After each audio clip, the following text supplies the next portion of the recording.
Good morning, Arnab, Shalu, Mahima.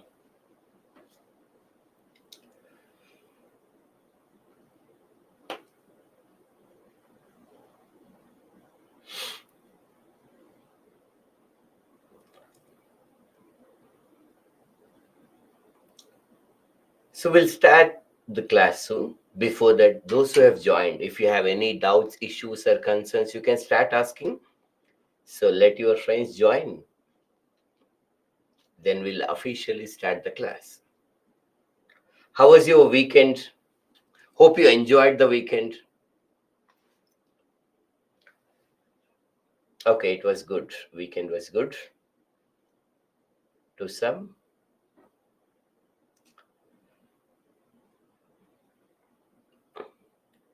Did you find some time to study also? And that's also a part of enjoyment.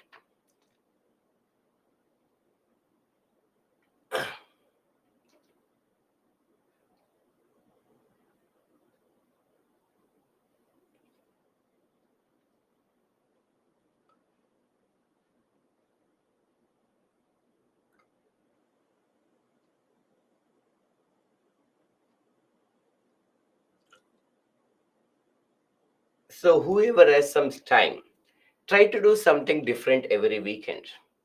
May consider visiting an orphanage, old age home.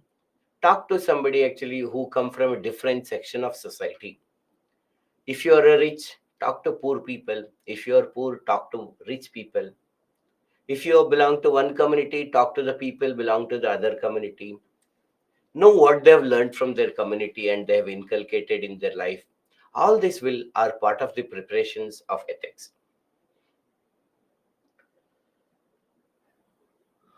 Awareness of consequences. So Shalu wants to know what are this awareness of consequences. So what we have discussed as a part of awareness of consequences, let me go there.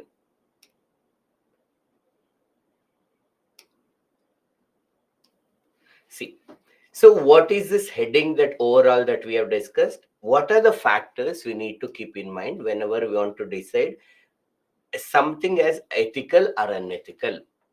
So, if a person has committed some act, we should also see whether that person was aware of what consequences he or she is going to face, or what are the things that will happen if I do this. Am I doing right or wrong? Whether that person has that logical thought processes. So, what we have discussed is usually if any acts which are done by the people who are less than 18 years and who are mentally unstable, these actions are different from other people because these two people have less awareness of the consequences. What I'm doing, what happens because of that, actually are the people, because of my decision, are the other people are going to be affected by negatively. They may have very less awareness or no awareness. That is why you should also consider the person who committed that act, whether that person knows that this is going to happen. If you press the button, what happens? Suppose there's a press button, suddenly some doors are opened and it led to the accident or something. But whether this person know that this is all going to happen or not, that is also one factor we need to keep in mind before you judge some act as a right and wrong. I have done something wrong, but if I don't know awareness of consequences, it is still wrong, but the extent of wrong will come down. That is what we are trying to tell. So when you at the individual level judging somebody as a right and wrong, among the different factors you need to keep in mind, one factor is also the person who is committing the act, the person who is taking the decision. Is that person in a sound mind? Is that person aware of all the possible consequences that can happen by taking the decision or the action? Oh, Shalu recently visited an orphanage. That's good, Shalu. So, how was your experiences with visiting an orphanage? What did you do there? What's your learnings?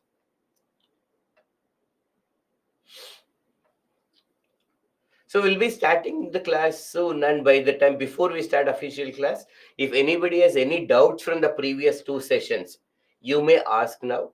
So, any doubts from the last two sessions? Just last 1 minute before we start. If you have no doubt, we'll start soon. So try to recall some concepts that we have discussed actually.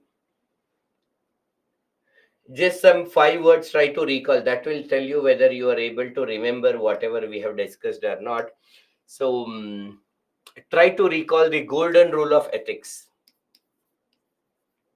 Golden rule of ethics. Do you remember the golden rule of ethics? Not just that exact statement. Do you know the meaning?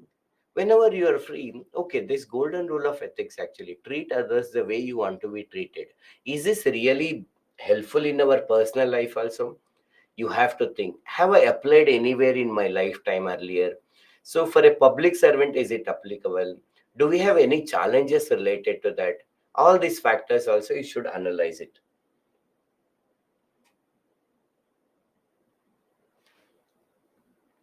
Okay, so others who have joined, try to think of golden rule of ethics, try to interpret.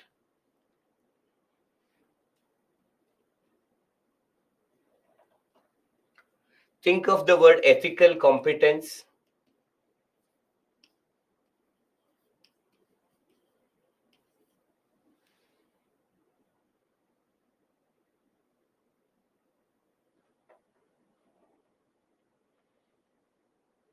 Okay, so Shalu has visited an orphanage, and in that she has observed the life of those people closely, and it also helped her to understand their problem. So, as a civil service aspirant, as a part of your journey and preparation for this examination should not be limited to only reading the books. It is advisable to at least once visit. If you maybe first time, sometimes people may afraid to go there actually, may visit with your family members. Suppose it may be your parents anniversary or your mother's birthday, father's birthday, or somebody's birthday. You need some occasion actually, or maybe on Republic Day, Independence Day. So just we need some occasion. We may visit if possible. If you are economically affordable, you may call them before and tell them that we are sponsoring the food. These are the food items list you can tell. Sometimes they only prepare and we need to pay the money, or sometimes we can take the food and go there actually.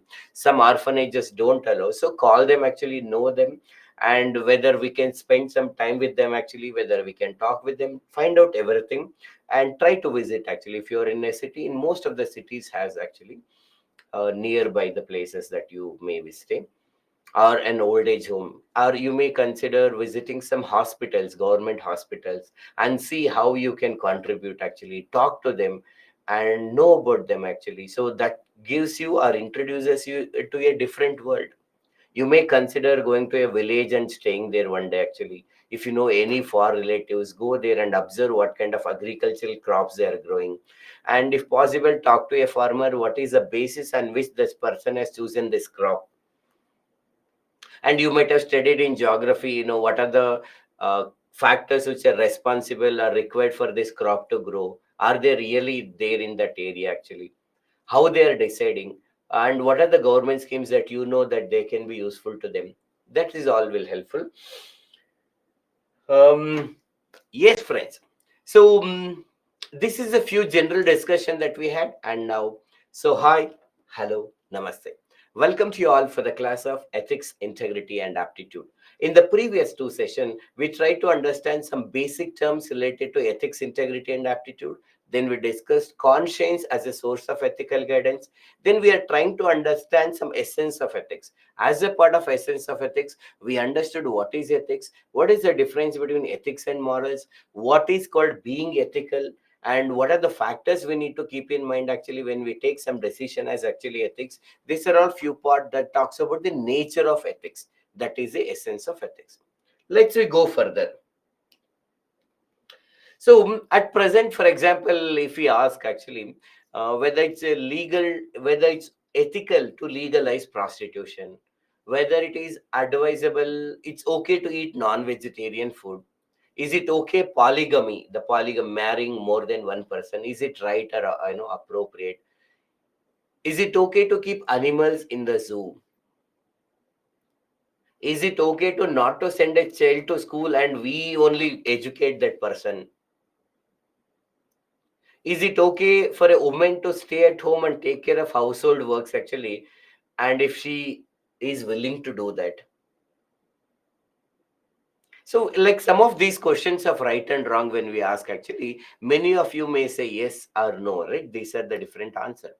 But so you have your own ethics actually that will decide what is right and wrong. You may say, okay, non-vegetarian food is okay. It's okay to legalize a prostitution or not okay to legalize a prostitution.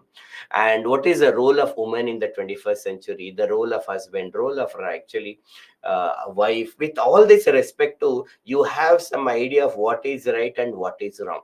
So what are the factors that influenced your concept of right and wrong? So these are the factors that determines your concept of right and wrong. At individual level, what are the factors that determines something right and wrong? You all have your idea of concept of right and wrong. From day one, sometimes we ask, do you think it is ethical? Do you think it is not ethical? Till next few days also, we'll ask what is right and wrong. And all those factors are which factors that determine are responsible for your idea of right and wrong. They are known as the determinants of ethics. They are known as the determinants of ethics. So, what are those factors? It is the family, society, and the friends, the culture, religion, and the caste.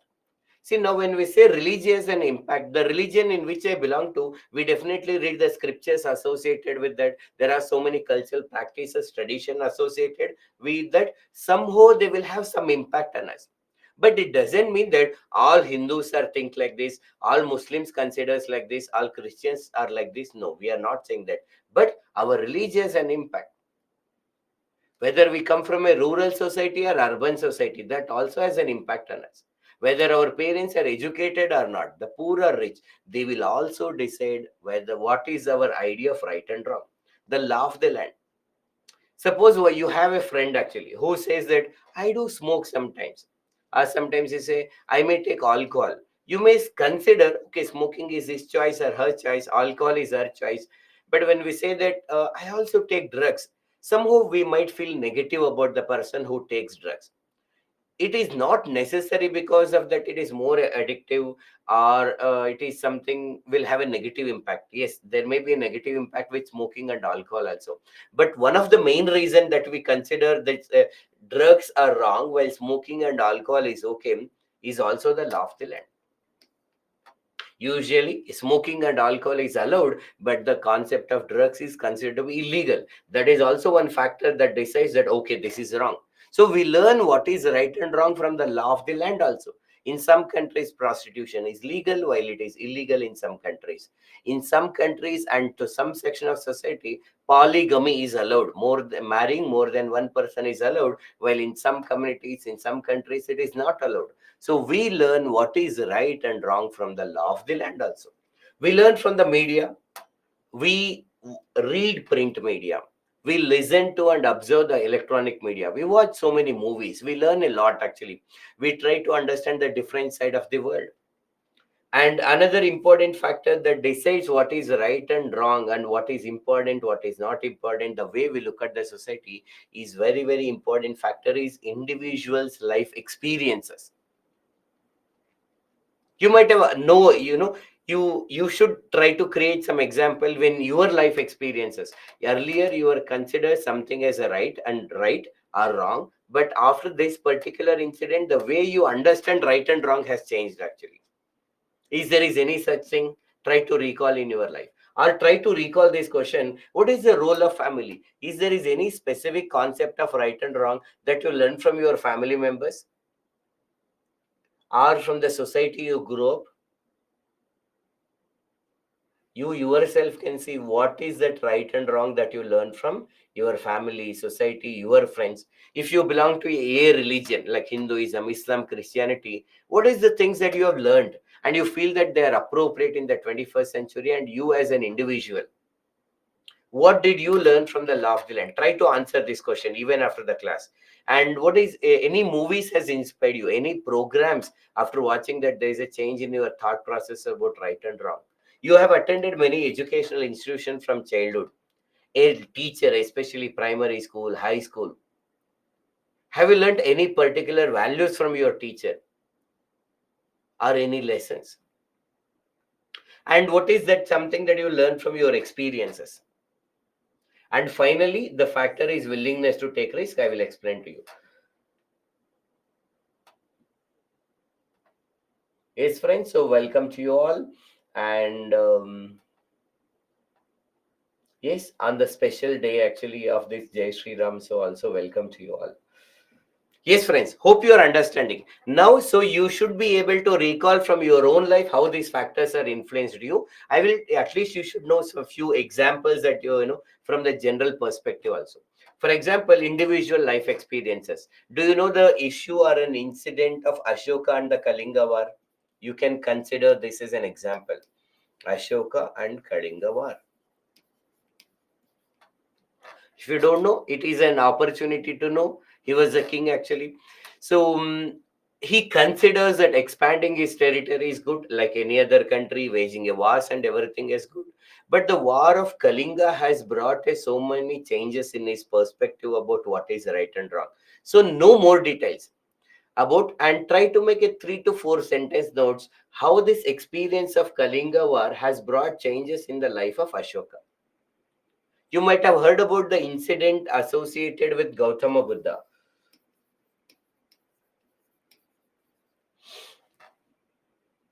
He was born in a very rich and affluent family, and he has become finally a saint, got enlightenment. What are that incident, the particular incident that triggered or transferred from Siddhartha to Gautama?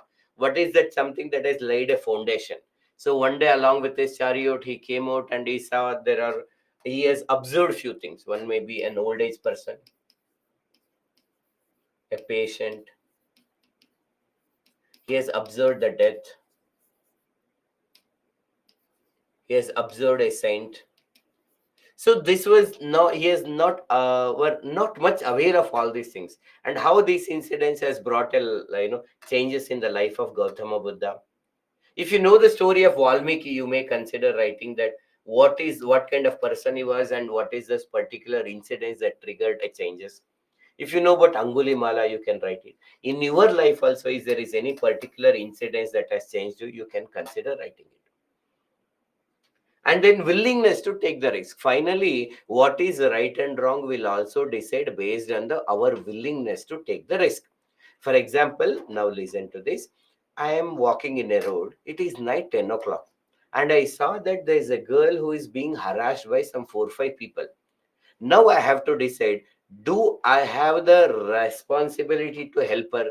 Is it ethical for me to protect her, or do I have to go home? Now, see, if I want to help her, I am alone. There are 5 people are there and who are harassing her. It is involves some risk. There is a risk is involved. If I have the willingness to take the risk, normally what I consider being a mard or being a human being, it is my responsibility to help the other person who is in some problem. So no matter what happens, I should go and help her. This is what we consider. But when I do not have the willingness to take the risk, I may think that, see, I am not doing any problem actually. There are so many injustices are happening to people. I should not unnecessarily involve in this. Let me go back to home. So here, my idea of what is right, do I have to help or not, decided what? On the based on the my willingness to take the risk.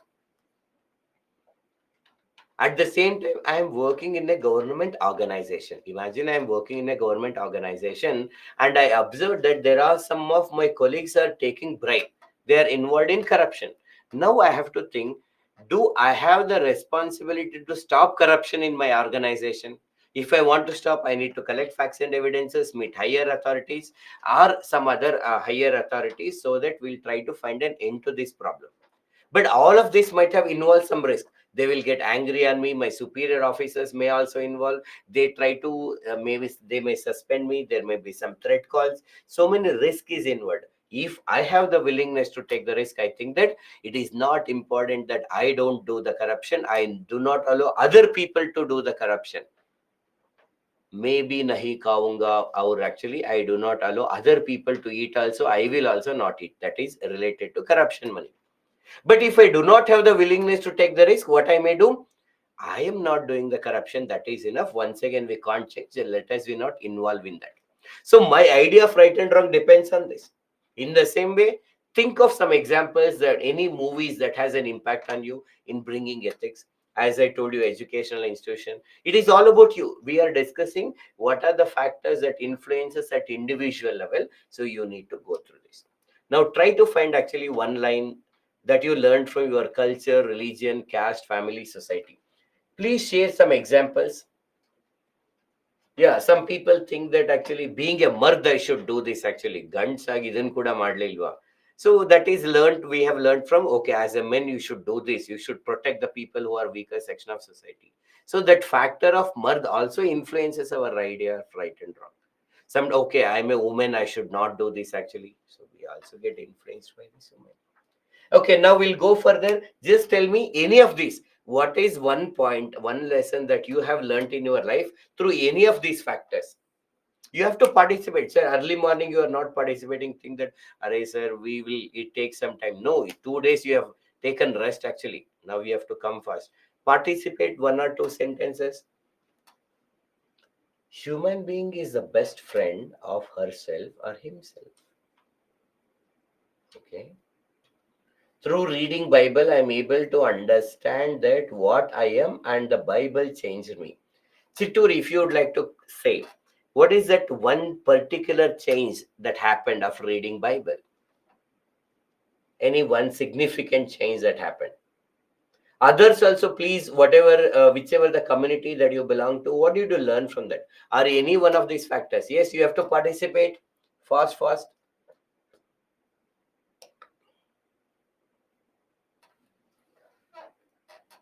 Until we get two more, three more comments, we do not go further. Madhur has learned that we should, he learned how he has to respect other people, respecting the human beings. That's good.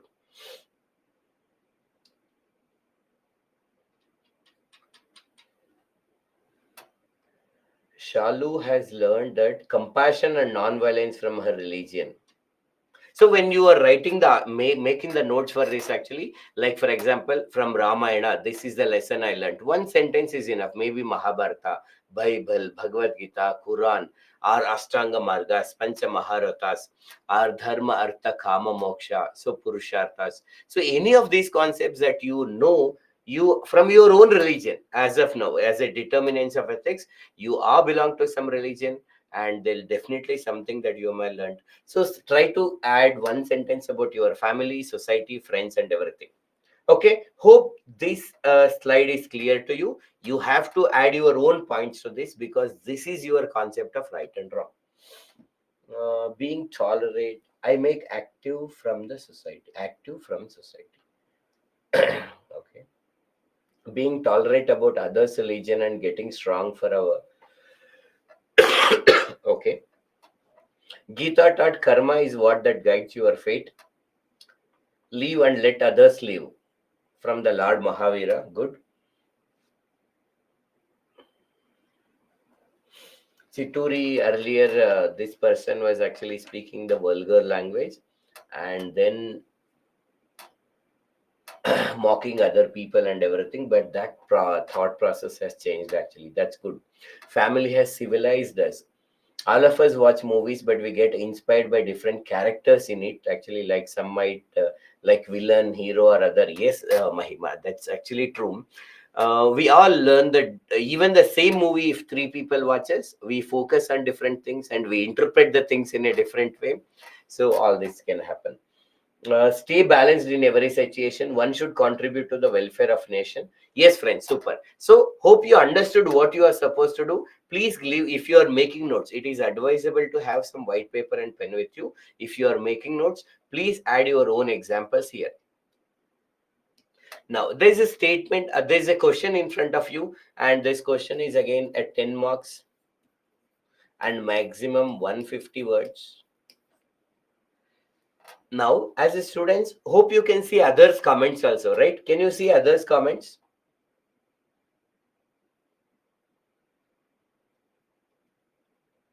Okay, no, you cannot see the other comments. Okay, no problem. So then, please write your, then we'll try to read some of the others' comments also, like what they are writing. We'll read that. And there's a question in front of you. Please take 3 minutes and try to create 6 sentences. Are some 5 to 6 keywords related to this? Do some brainstorm. Thinking about a concept from the multiple dimensions.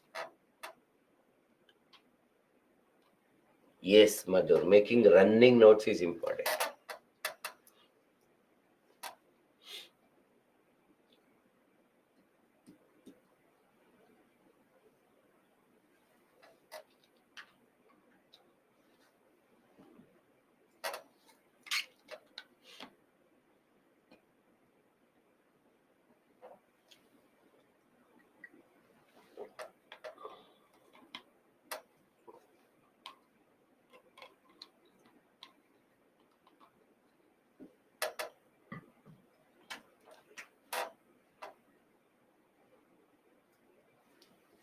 Do not use Google. Try to understand. Let that be wrong also.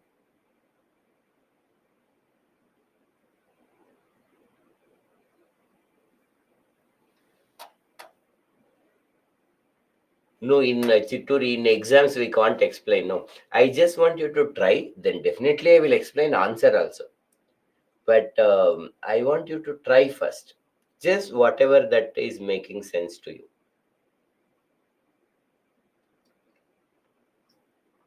I will explain after you try.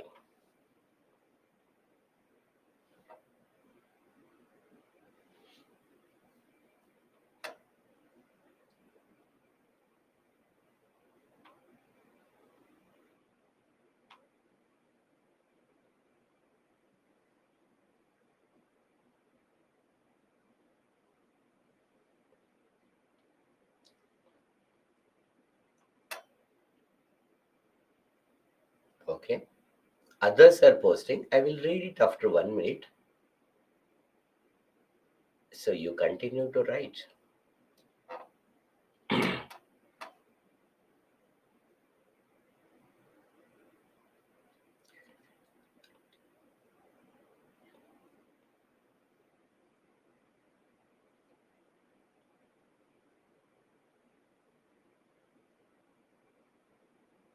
You can think of example. That's fine, Raghav.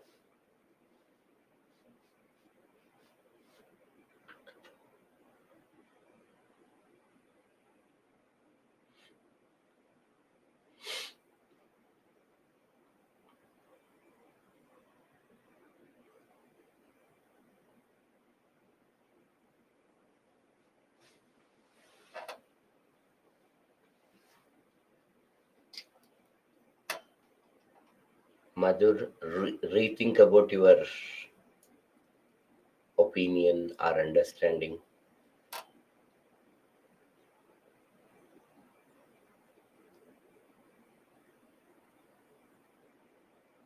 Can we criticize someone or something? You can criticize someone or something, but it depends on again whom do you criticize, how do you criticize. That is all matters actually. So if you can give me specific example, then we may say it's a right or wrong. But if your question is, can we criticize someone or something? Yes. If that demands, and as a civil service aspirant, you feel that it's required to criticize, then you can criticize. But it should be something like constructive criticism. We are criticizing by with the proper understanding. Like I will give you an example for what is constructive criticism. Just I'll take 30 more seconds, let others write, then we'll start with criticism. Just 30 more seconds, think about it, and then we'll start explaining.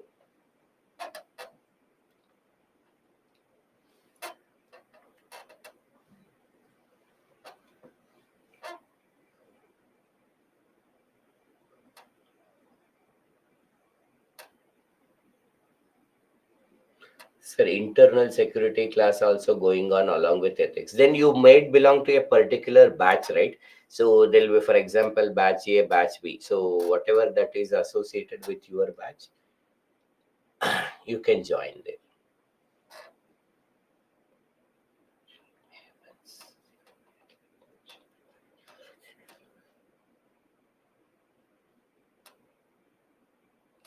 Okay, good.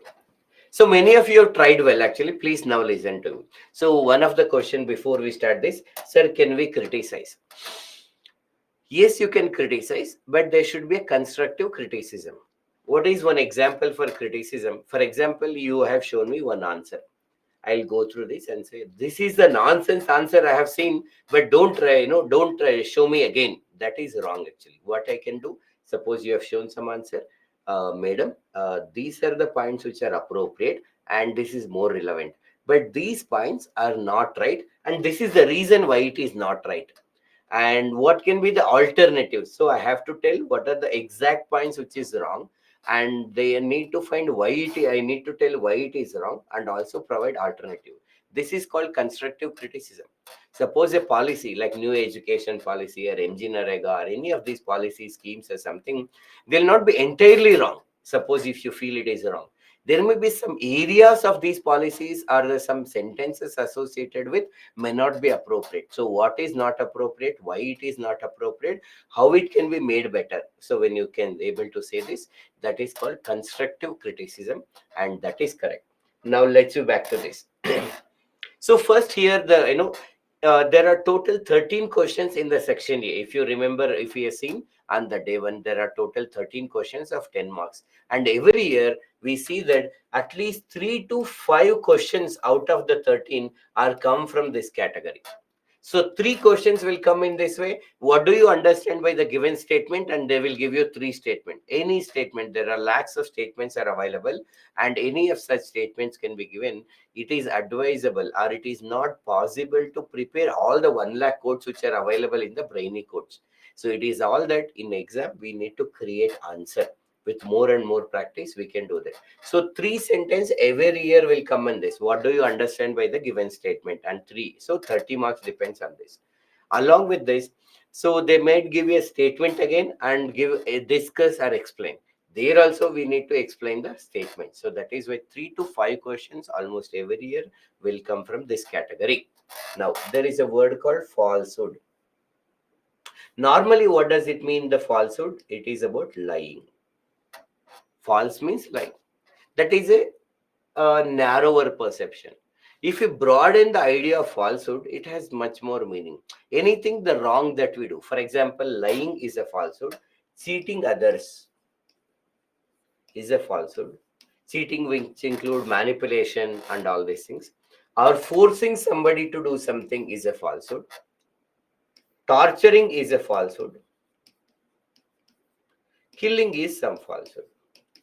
The word falsehood means actually everything that can go wrong. Actually. Now, next word is it will take the place of truth. What is truth? People say truth is God. The truth has a much broader meaning. So I'll come back to this actually. Now, can somebody tell me what is the meaning of Satyameva Jayate? The truth in Hindi and Sanskrit is called Satya, right? So what is Satyameva Jayate? Satyamev Jayate.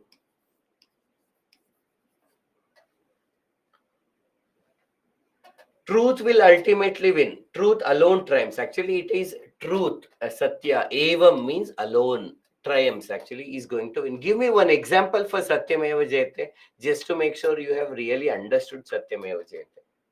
That is the literal translation is fine. But can you give me an example for Satyameva Jayate? According to Chitturi, independence of India. Okay, that's good example. Bilkis Bhano case. Okay, hope you feel that finally truth has won. Mahabharata war. Yes. So what is trying to tell? It is considered there is a war between Kauravas and Pandavas. Initially, Kauravas may mean enjoying the fortune and everything. Pandavas are good, though there was initial struggles. They faced a lot of difficulties and everything. Finally, the good people are able to win. So here, the word truth means something not what is a fact, like there are so many planets in our universe or the solar system. That is not exactly the truth. Truth means the very broader meaning. Here the truth means actually something. Truth means ethical. Truth means good. Truth means right. Truth means appropriate.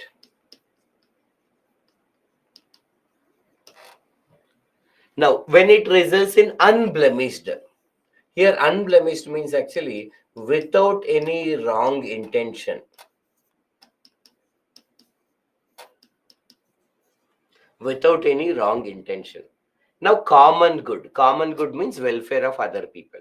If we just combine everything, if for the welfare of other people, in order to help others, without any wrong intention, even if you follow the wrong path, the falsehood is actually called as the wrong path.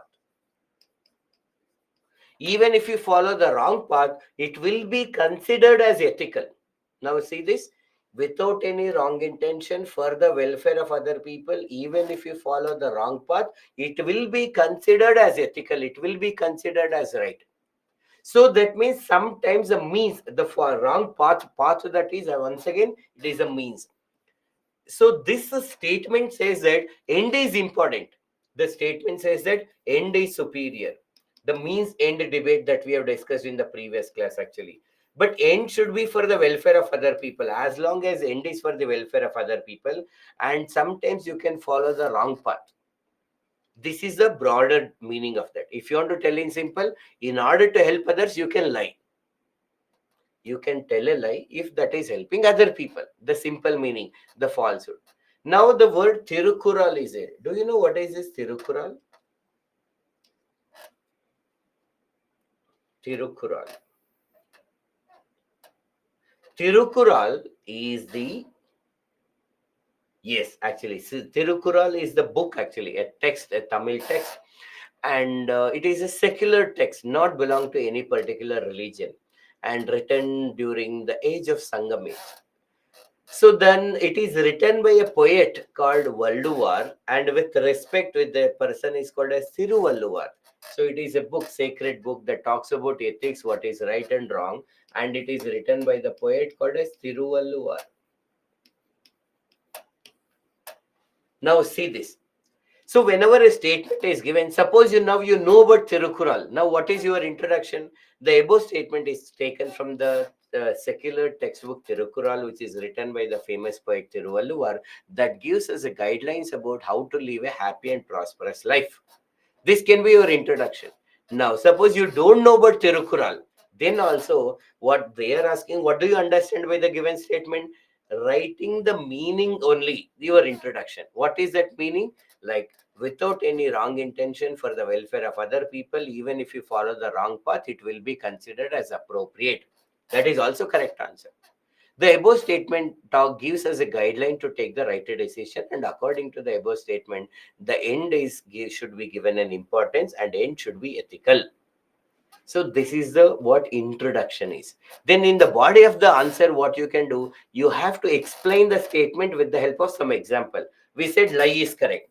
If you remember, I given one example: a mother and child met with an accident. Mother and child met with an accident, and in this incident, suppose the child has died. And when the mother, the moment she wakes up, she started asking about her whereabouts, about her child. In the meantime, in order to give her sufficient time to recover, even if we tell lie, it will be considered as a right. That child is safe, undergoing the treatment. This can be your answer. Or, for example, imagine there's an innocent person being chased by the gangsters, a group of people who are chasing, and somehow this person is hiding here. And you know where that innocent person is hiding. And these people who are part of these rowdies, so they will come and ask, have you seen this person? Actually, we want to kill that person, attack and everything. Now, okay, we should always speak the truth. So my parents told that we should always speak the truth. Yes, here is a person. That is not ethical. So suppose if we lie, telling that we I'm not aware of it, or give the wrong direction or something, and make sure that you are also safe and that person is also safe, then it can be considered as ethical. So give any other example. So about cheating or manipulation, suppose it is said that normally, as in the Mahabharata and in the Kurukshetra war, the Lord Krishna has done some manipulation in the favor of Pandavas actually, and it is considered that it is good actually, though there are some manipulations and everything. Or think of any other cheat example. See, every example, it's because this same question will not come. It is all about creating the answer. So try to write an answer and please send it to the our team, so and get it evaluated. So how this cheating or manipulation can be correct? So normally we should not force the people to do something. So but actually, like for example, we almost, the Indian government and the traffic police, everything, we force the people to wear helmet. That is also forcing. Normally we should just allow the people to live whatever they are. Is it right or wrong? So we force the people to take vaccination, take vaccine. So torture, normally torture is wrong, but we discussed one example where a terrorist who planted a bombs in the different parts of the city. So killing is normally wrong, but we discussed that when a person is become a threat or dangerous and is killing the other people, then it is okay to kill. So any 2 to 3 examples you can write it. This is what the body of the answer. Now listen to this before we take the doubts actually. um, So the now what is this conclusion that is very important? Our one opinion. The above statement. What is this above statement is saying? The according to the above statement, end is superior.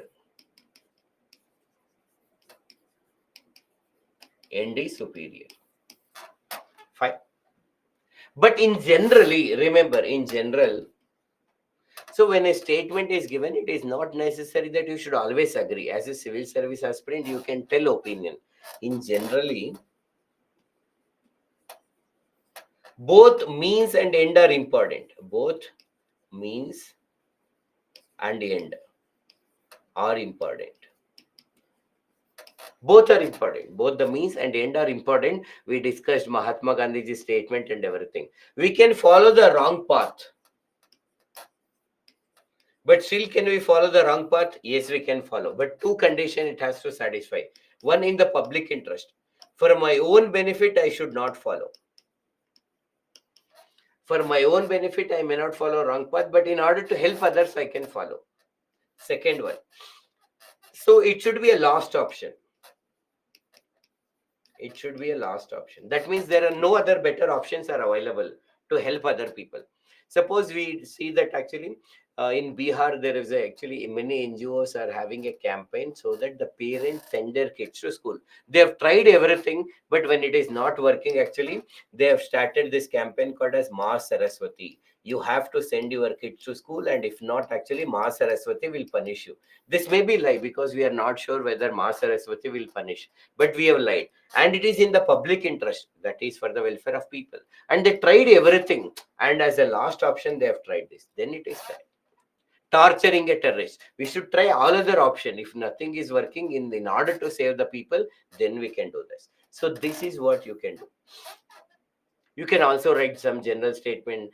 Taking the ethical decision is very important for our own welfare and the social welfare, but it is not easy, most of the times to take the right decision. And one common debate that will come, whether it is okay to follow the wrong means in order to achieve the right end. The above statement of Tirukural says that it is okay to do that. And it is in fact true in many cases. For example, this. Take this actually example and write it. And towards the conclusion, you will write this. Have you understood? Are you focusing? Any doubts about this? Sir, can we give examples from spiritual text? Yes, you can give. How to understand the right meaning of these types of sentences? See, with more practice, you will get it. When you attend all our classes, when you read some ethics books actually, and when you practice a lot of questions, it becomes easier. Are we clear?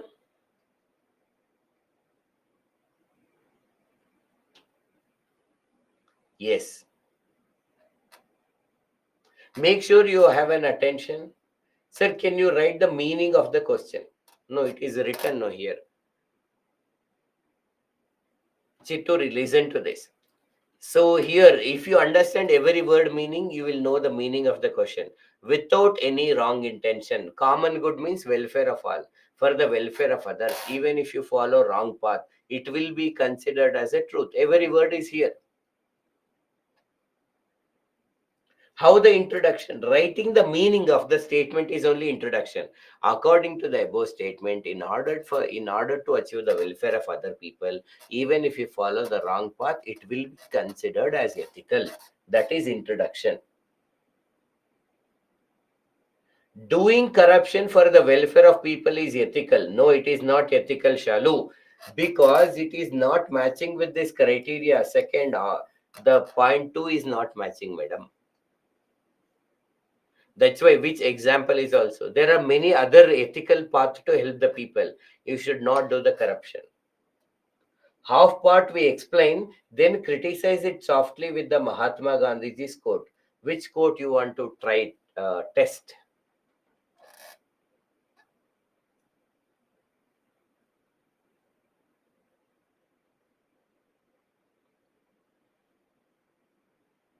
Playing loud music as a celebration of Prana Pratishtha is in Ayodhya. Is it ethical? Is it related to the present question?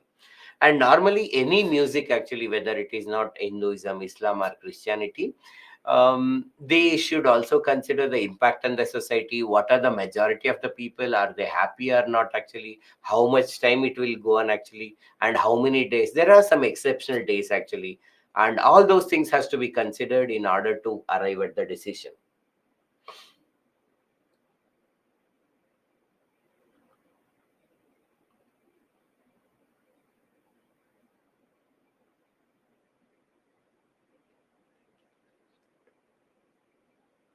Means is more important than the result actually. See, Gandhiji's actually statement are generality. Rather than writing means is important, end is important. As a 21-year-old civil service aspirant, means and end both are important, but we can follow wrong path only this condition. These two concepts are very very important.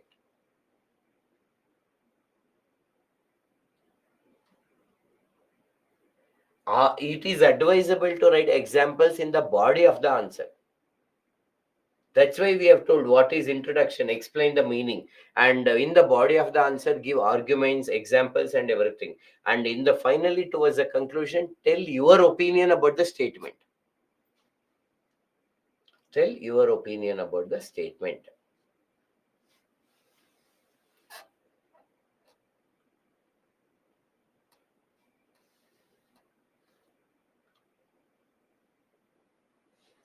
Okay, let's we go further.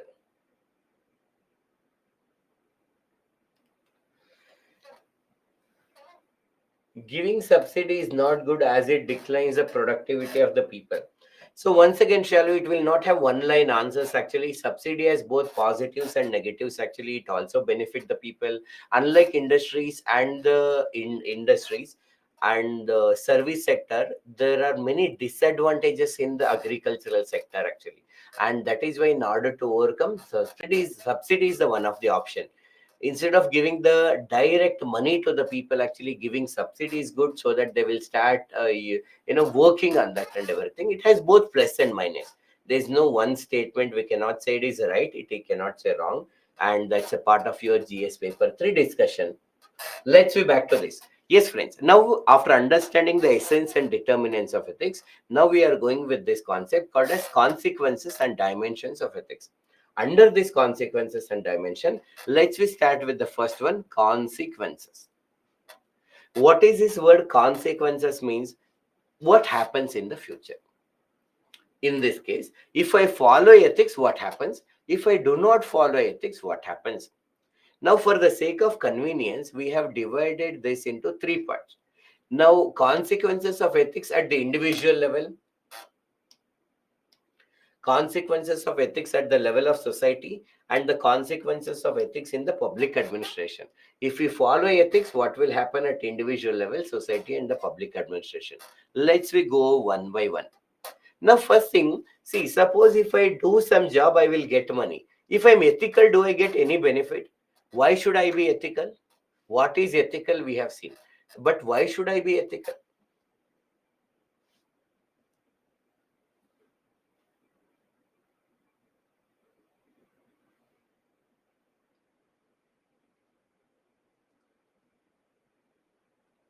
Shweta, can we write the example of India Myanmar fencing? Actually, suppose we are having a fencing in order to protect our interest. Yes, in that perspective, you can write, Shweta.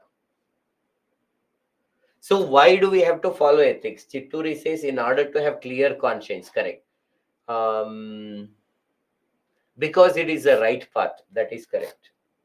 For people need, we have to be ethical, Ganesh. That benefits the people, but how does it benefit me if I'm ethical?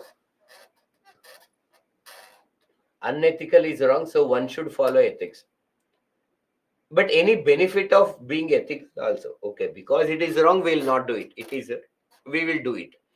But in logically also, any benefits are there by following the ethics?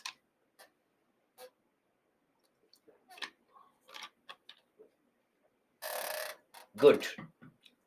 Peace, inner peace, voice of conscience is Steve Comley. Can we write Lakshadweep example of how it united actually?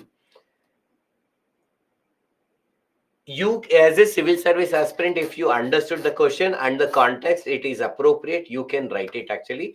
May try to avoid controversial example actually, or sometime mean what is happening actually. How it united, if you feel it is a wrong path, still it is good for the welfare of people, then you can write it. Yes, friends, let's we come back to this. We are in the consequences of ethics. So under that, we are discussing at individual level what happens if we follow ethics. As many of you rightly said, why do we have to follow ethics? Remember, now first, what is the meaning of following ethics? If you remember in our previous classes, we discussed following ethics means having empathy, having compassion, having tolerance, right? Being rational, contributing for the peace and harmony. All these things are called being ethical. Why I have to be ethical? First thing, it is a self-respect. Remember, these are called as the keywords related to the topic. Suppose if you have to write somewhere, you need to write in appropriate sentences. Okay. So first thing, other people, whether they respect me or not, it depends upon their values, what is their expectation and everything. They may respect or may not respect. That is not in my control. And suppose with other people, we may stay with 1 hour, 2 hour, 3 hour, and it depends. But with one person whom we always stay, that is with ourselves. We are staying with ourselves and we have to be ethical. So only then we can respect that. So in order to get self-respect, we have to be ethical. The very feel that I'm cheating others, manipulating others will not allow us to be happy. And when I know that actually I'm ethical, I am not causing any harm to the other people, we are not worry of consequences. Even if somebody is sent to jail, actually, I have done whatever is right, but there is some false information in jail, but still you can be happy in the jail also. When you know that whatever you have done is right. And we have a confidence to take the decision and implement the decision because we know that we think we are thought come to this logically. For example, being rational is a part of ethics. And suppose you are preparing for graduation and somebody said, hey, you are a very great intelligent bright student, you should join IAS. And you suppose somebody said to me that I can become IAS, but I did not think logically. Suppose I joined, after 1 year I'm not getting understanding the syllabus, getting irritated, frustrated, and then whether will I clear or not, should I continue or not, so many doubts you have. But if you have done logical analysis, do have the potential to clear? Yes. Is it difficult? Yes, it is difficult. What is the chances of success? 1% actually, or less than 1%. Still, is it okay to try? Yeah, you have to analyze and everything, and then if you feel it is try, I will prepare for this exam. If I clear, it is good. If I don't clear, it is still good. I will utilize this knowledge somewhere else. With this knowledge or the rationality, if you come to this preparation, you will enjoy the preparation. It is not only getting the result that is important, it's also about enjoying the preparation. And you can enjoy only when you don't have a fear of failure. Because in the civil service journey, there is no failure. There are two things. One, either we clear the exam or we learn a lot of things about India and we come across so much of sense. And this can be used in any other business or any other job that we do. So there is no failure. When there is no fear of failure, you are enjoying the process. You are not just completing the syllabus. What is T and C? Hope it is audible. So we are discuss what is being actually ethical. T means tolerance. E means empathy. C means compassion. R means rational. This we have told. Okay, no problem. If we don't cheat ourselves, actually, it decreases the chances of cheating others also, according to Madhur. Okay, now, so normally being ethical means actually having empathy. Most of the times, I suppose I take a decision without thinking of other people, it may affect the relationship. But when you have the ethical, that means you think about other people from their perspective also, and then you take the decision and you are honest also. So, being ethical means being honest. In the last class, we have discussed that means you are truthful, you are not cheating, you are not manipulating. That will actually lead to the better relationship, whether it is a husband wife relationship, parents children, colleagues, higher authority and subordinate, all of these. And most of the time we our decision can go wrong because we blindly follow somebody. Hey, I like my father told me I will do this. As a 21-year-old, if somebody asks you why are you doing this, and you normally suppose some people say, my mom told I do this, my father told I'm doing this, and my teacher told that it is mentioned in religion, maybe you have to rethink. I may not say it is wrong. As a 21-year-old, we should not follow anybody blindly, whether it is father, mother, or teacher, whether it is Rama, Lakshmana, or Krishna, whether anybody actually, whether it is Gandhi, Nehru, Ambedkar. You should listen to them, understand, and take the decision by following the rationality and everything. So, but if we just blindly follow somebody, then I cannot be taking the right decision. But if I'm ethical, I'm rational, I'm honest, and empathetic, that also lead to the better decision making. Because I'm being rational, I choose the job that matches with who am I. Many people choose the job once again just because all my friends are joining or something. Then because I'm happy on the day only when I get salary. Suppose if I don't like to do the job, I am get happy only on the day when I get salary. I may not be enjoying the process of this job, so then it may not achieve the professional success. But if I'm rational and empathetic, I choose the job that matches with my personality, I try to do wonders in that, and that lead to the professional success. And as we know, we are doing good, actually we are not harming other, we no need to feel the guilt, and without the guilt we can live a peaceful life.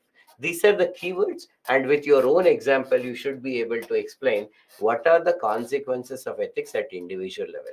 Any doubt from this slide before we go to the next slide? Shweta, animal movie. That consequences of ethics, how it is related. Okay, hope you have understood. If yes, please thumbs up, or any doubt. Fourth point, one, two, three, four. So professional success. If I'm ethical, that means I'm rational. So that means I choose the job that matches with my strengths, that chances with my attitude, that actually I really want to do that job. That is one reason for professional success.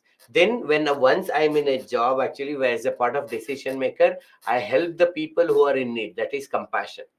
I do not cheat them, honesty.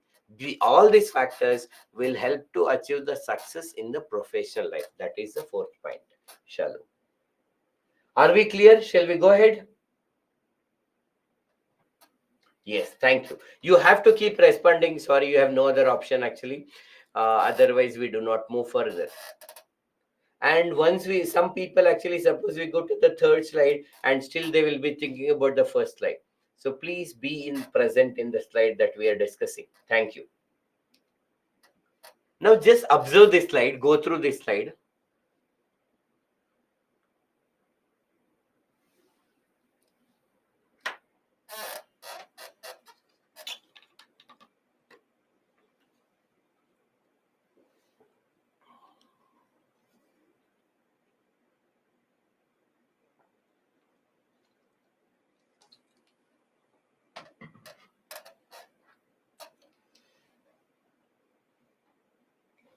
I will answer, Mahima. Just go through this slide.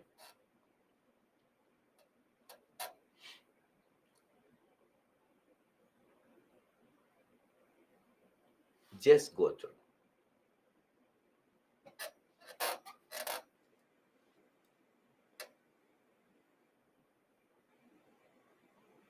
Quick.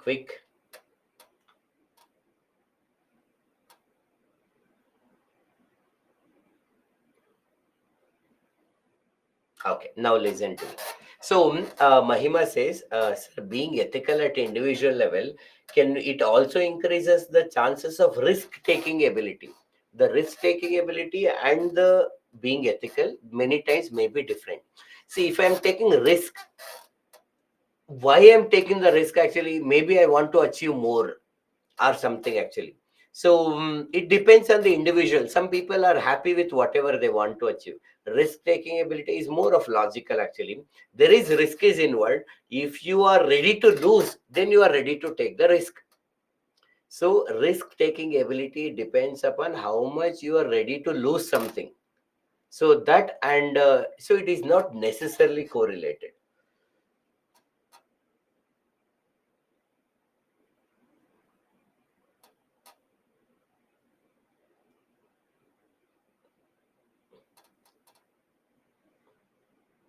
Okay, let's discuss Madhur, and then I will ask you some questions actually.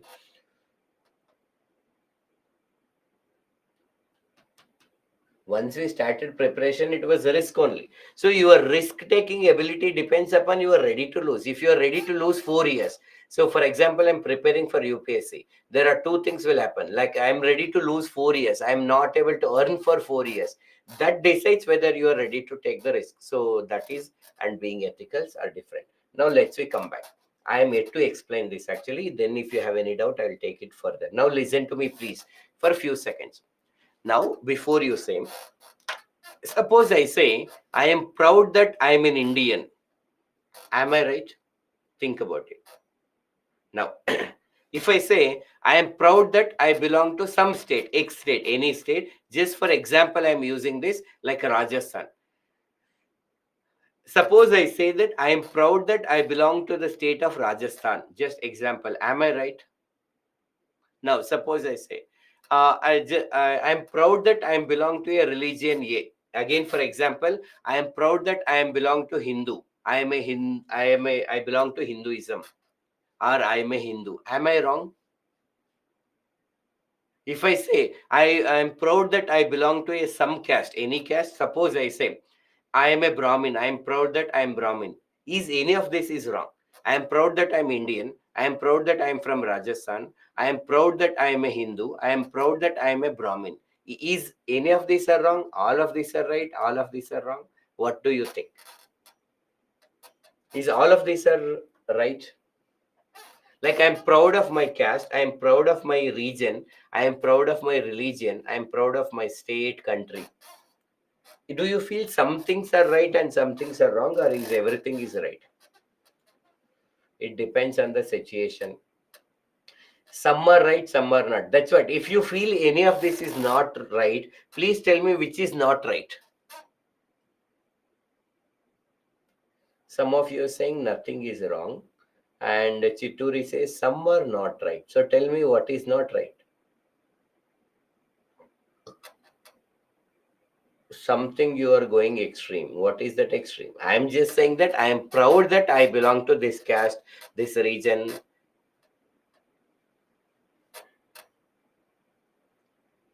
Religion and caste is not right according to some people. Okay, now listen to me. See, first thing, there is nothing wrong in feeling proud for anything. Like I proud that I belong to some caste. There is no problem, no matter which caste you belong to. Like suppose I say I'm proud that I'm a doctor, teacher, lawyer. Is it wrong? Actually, I'm proud that I'm a teacher. It is not wrong. The only problem happens if I start discriminating other people or other profession. I belong to some caste. I'm proud that I belong to this caste. No problem. Only problem will come when the caste discrimination. I say that other caste are inferior to me or my caste is superior. That is a problem. I belong to some caste and I'm proud that I belong to this caste. I want my sorry, I belong to this state, like just for example, Karnataka, and I want more and more. I want Karnataka to improve compared to the other state. There is nothing problem. We want our state to have a better gender equality. There is nothing wrong actually.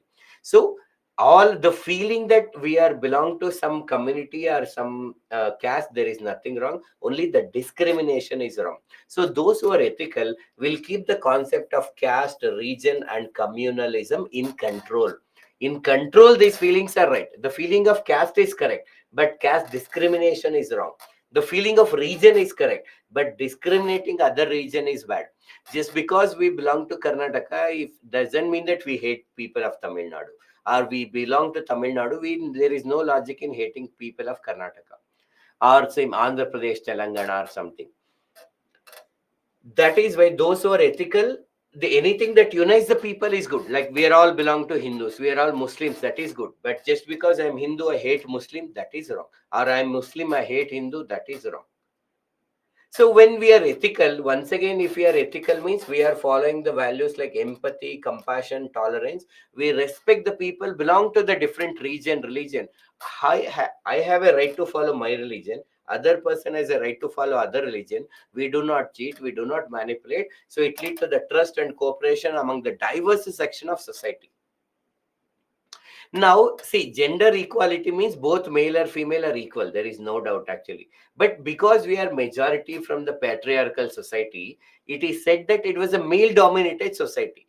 Now, if every male think that actually we have to respect the woman and her rights, there is a campaign called Mard campaign. So after that, please note down this. If you go to YouTube and type this Mard poem, you will get a poem in the different languages where celebrities want to redefine the concept of mard. Normally, mard means male, but this mard also has this men against rape and discrimination. This is called mard, M-A-R-D, mard, men against rape and discrimination.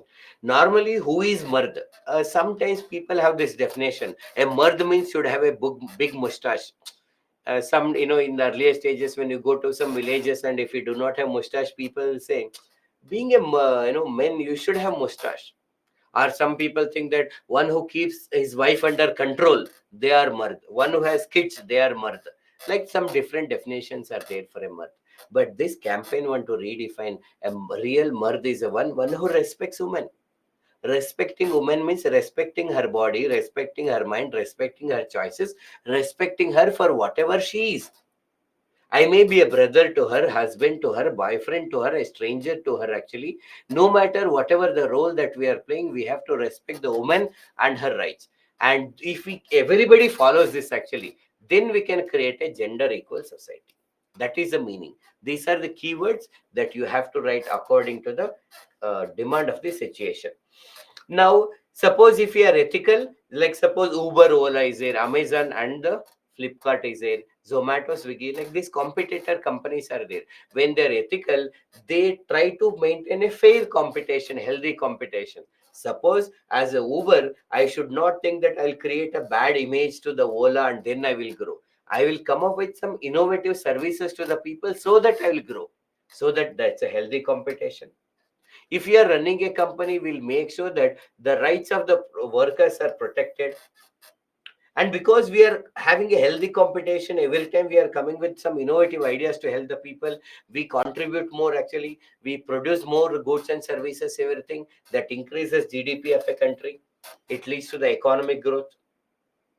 And every one of us considers that this environment, if we are living happily thanks to the environment and we want to give something back to the environment, so we try to make sure that our surroundings are clean, and through our decision we try to contribute to the environment in a positive way that help us to achieve the sustainable development.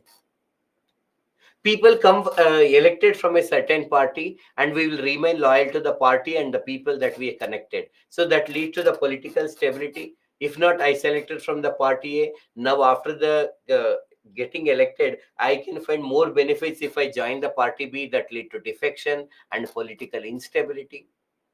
Okay, we elected from the people, and once our term is over, peaceful transfer of the power to the people, up to the other party, and all of this lead to the progress of society and nation.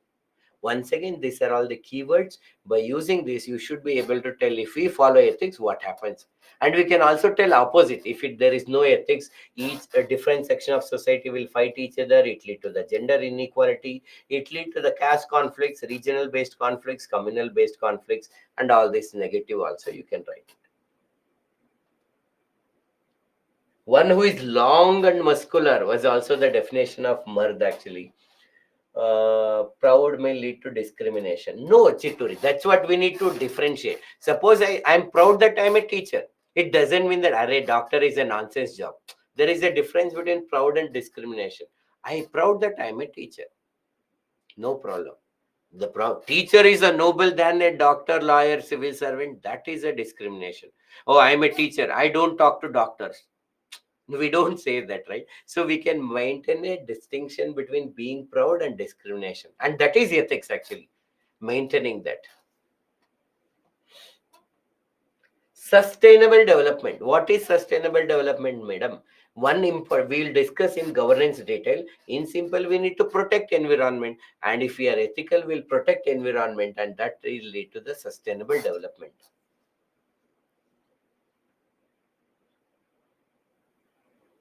But you think second point must be changed actually. If you feel, please change it. That's all. It is subjective actually. My intention of saying that is this, the if because the patriarchal society is there, if you want to achieve the gender equality, the society we need to create a society where we respect for human and the rights. And what women should do, the next automatically they have to respect the rights of men. That's all. It is all about how we are conveying actually. We are not saying that women should not respect men.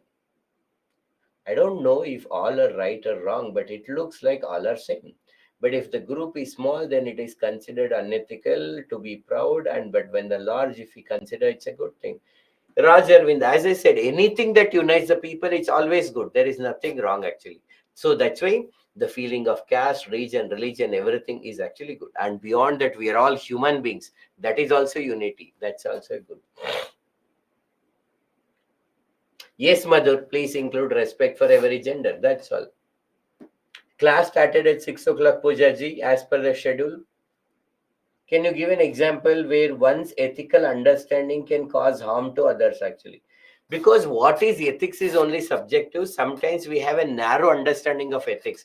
For example, I may come up from a community where I consider that only my religion is great and this religion is so good actually. I want everybody to follow this actually. And we start imposing our religion on the other people who are not willing to do. And that is why sometimes our own ethics actually may cause harm to the society. In that way, Preeti, our own understanding of ethical, what is ethical? It might harm to other because ethics is subjective. When we do not have when we have a narrow understanding of ethics, it can harm to others. Okay, Preeti, got it? Sir, according to ethics, women should not be outside the home in the night. When if it is unethical to some people and lead gender inequality, that's why Shalu ethics is subjective. In the 21st century, women going at night is not unethical. First of all, that may be according to some societies or communities. So in the 21st century, if a woman takes care of her safety, because even men also has to take care of safety, anybody who is actually they're aware of their safety and they take care, they can go out in night time also, morning time also. Many women also work in the night shift and all. So women going out in the night is not unethical. So we have discussed the consequences of ethics at the individual level, consequences of ethics in the social level. In the same way, if you go into this actually, the consequences of ethics in the public administration, all the people who are in the civil services, those who become IAS, IPS and everything, and even from postman to prime minister, there are many people who are involved in this public administration. If we are ethical, what are the consequences happen? So there is no abuse of power. We use the power in the way that is supposed to be used. We will make sure that anyhow we are ethical, we have empathy, compassion and everything. We use it to achieve efficiency and effectiveness. That means whatever the resources that is given to us, we use it in the best possible way, and we'll make sure that we are also achieving the desired result, that is effectiveness. Suppose I am in the in charge of midday meal scheme. I am getting only 5 rupees per child actually. I will make sure that this 5 rupees is utilized in the best possible way so that they will get a nutritious food. And then we'll also make sure that after consuming this food, actually the people started having their attendance will increases, dropout ratio will come down, there is an improvement in the nourishment of the children. All this is possible. Many times what happens when as a public servants, when you don't work properly, there are many people who are not supposed to be included. They may be included, well, those people who are supposed to be a part of the scheme, they may be excluded because they are not aware of this. This lead to inclusion errors and exclusion errors. But when we do our duty properly, we'll cross check every person before we give the benefit. We'll make sure that benefits will be reached to the people whom it's supposed to be intended. And then people, when they started getting the benefits, they develop a faith towards the citizens of the government. The citizens develop a faith towards the government, so that the citizens will participate in the governance. Now tell me, as a citizen, what are the different ways I can participate in the governance? I'm a citizen and I want to participate in governance. How can I participate?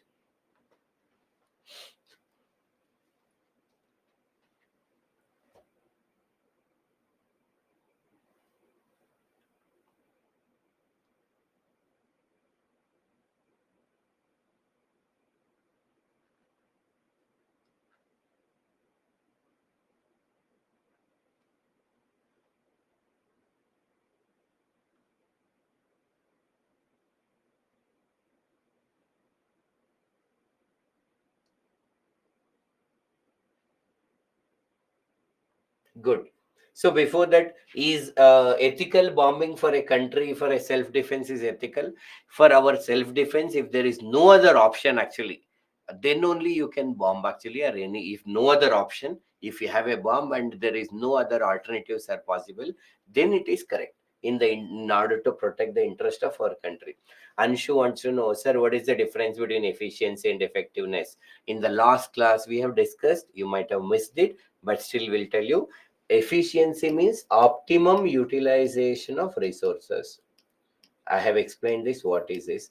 Please go through the previous recordings also. Optimum utilization of resources.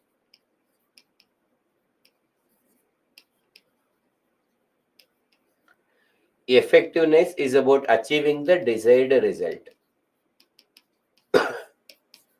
whatever we are expecting. Yes, as many of you are rightly telling, how can we participate in the governance? One is voting, correct? By voting for the right candidate, then paying the tax properly, correct? By following the law of the land properly, correct? um, Voting, paying taxes, protecting the government actually properties, correct? Abiding with the rules and regulation, correct? And then participating in the peaceful protest. If we feel that some injustice is happening to the people, participating in the peaceful protest is also participating in the governance. And if you are away from the polity, filing the PIL, public interest litigation, if it is required, that is also participating in governance. Participating in the social audit. If you don't know social audit, for now you don't worry, because in our governance topic we'll discuss these terms. So participating in social audit, public interest litigation, you are joining actually, spreading awareness to the people.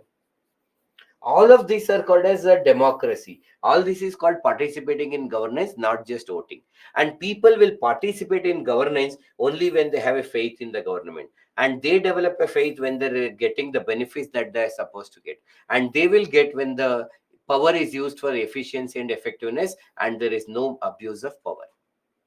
So this is how the ethics in public administration. Again, you can also write negative. If there is no ethics in the public administration, it leads to the abuse of power and it leads to the inefficiency and ineffectiveness. All this you can write.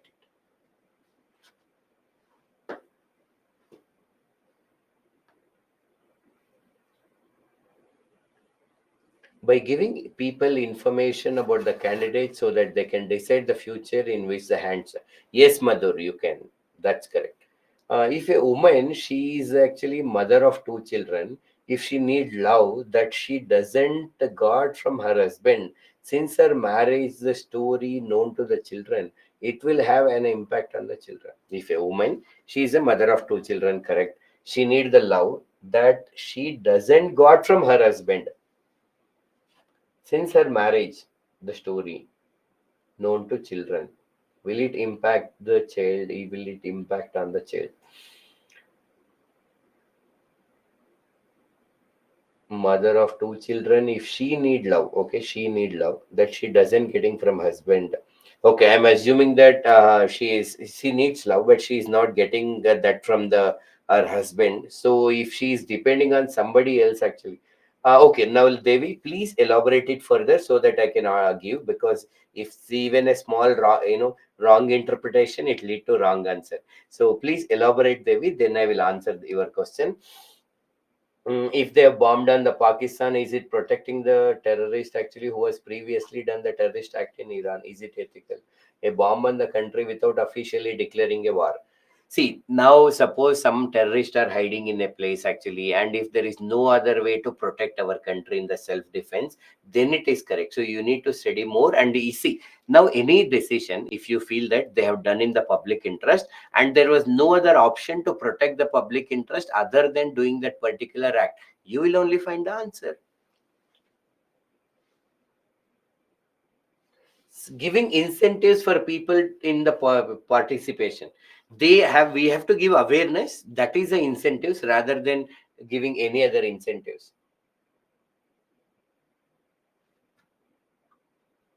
Being unethical is to keep quiet sometimes. Yes, sometimes being keeping quiet is also being ethical.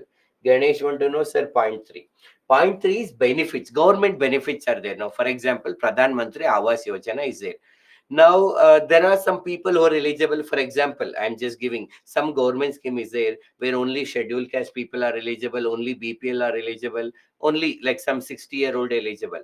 So we as a public servants, we need to make sure that the benefits are reached to the people whom it's supposed to reach. He is my brother. I will make sure that he will get it. He is a rich person. He is ready to pay the bribe. That should not happen. So for whom it's supposed to reach government benefits according to the scheme, we need to make sure that they will get it.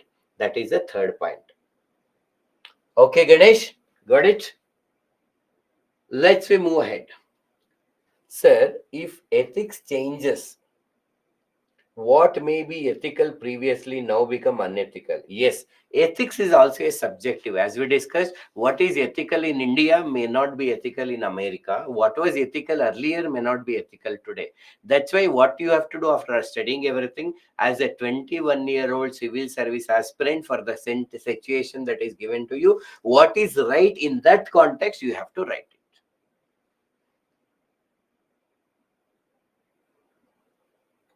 Now we, like for example, sati and widow remarriage, when we are writing, what do we say? The society which existed at that time considers that actually the practice of sati was right and they were following. We do not say it is ethical. They consider it as ethical. They consider it as appropriate. That is a word that we say. So in this way, we need to make sure that we are writing the consequences of ethics at actually ABC level. Okay, consequences of ethics at the ABC level. Now we are going with the dimensions of ethics, very interesting topic. Let's we listen to this. Sir, can we take the assumptions in order to answer a question? No, we should not take assumptions. If in a case study, uh, usually whatever that is, if you're asking about case study, it depends on the situation.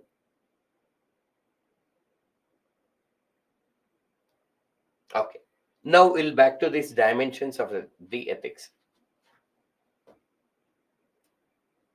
Assumption can be anything, so it might get wrong actually. How is it possible to be ethical in a world of diplomacy? Israel, Gaza war, our Mahima is full into the international relations actually. Every country is trying to support their allies of the friend with their self-interest. How can they say it is ethical or unethical?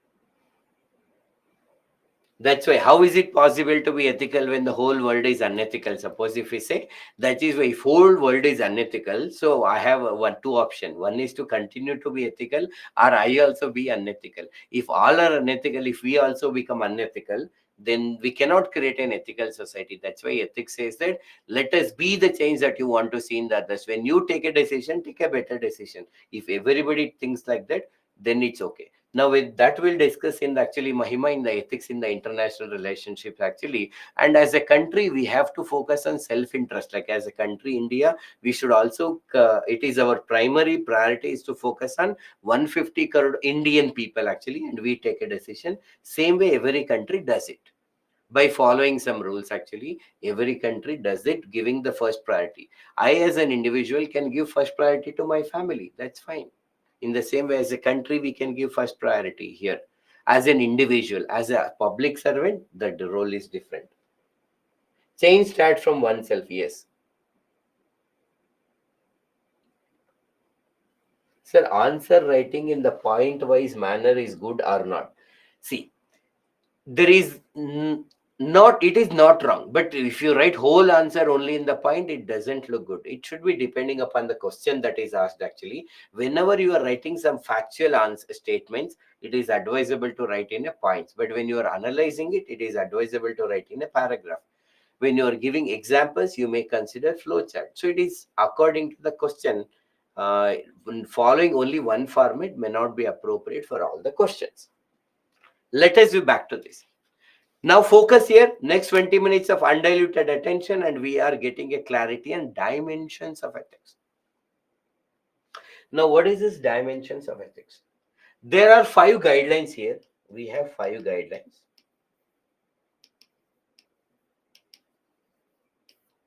that we need to keep in mind when we are in the process of decision making.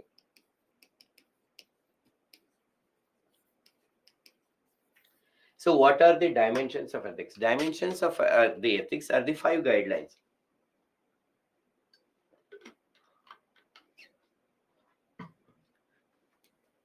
that we have to keep in mind when we are taking the decision. What are those 5 guidelines?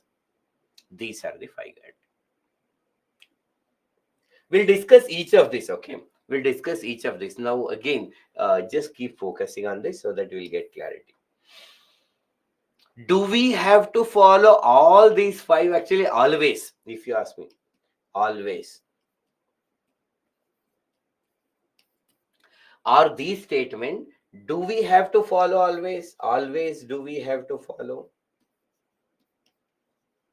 Answer is no. We cannot follow always actually. Now, is it true always? If you ask me, is this statement true or when I say true, I'm talking about is it appropriate always? No. So there are 5 statements are there. Do we have to follow? If you ask me the question, do we have to follow? Answer is yes. But do we have to follow always? No, answer is no. Is this appropriate? Yes, it is appropriate. Is it appropriate always? No, answer is no. The word always is important here. So that means to tell these are the points we have to follow. These are the points are appropriate. But when I should use it, where I should not use it is a different to the individual. There is no statement in ethics that you have to follow always, every time, in every situation. That is why there are some 5 guidelines are given to you that you have to keep in mind. Like as we discussed, if you are judging somebody as a right or wrong, you have to keep the means, end, voluntariness, awareness of consequences, everything. That is when you are judging somebody as a right and wrong. When you want to take a decisions in your life, there are 5 points you have to keep in mind. The points are utilitarianism, virtue approach, justice approach, common good approach, rights approach. We'll discuss each of this. Utilitarianism is related to utility. Utility means use, benefits. Simple meaning, I will explain what is this.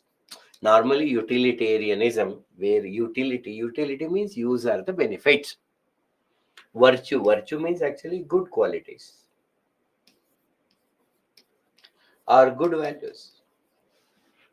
Justice means justice. What is justice? We'll see. Common good approach means welfare of people.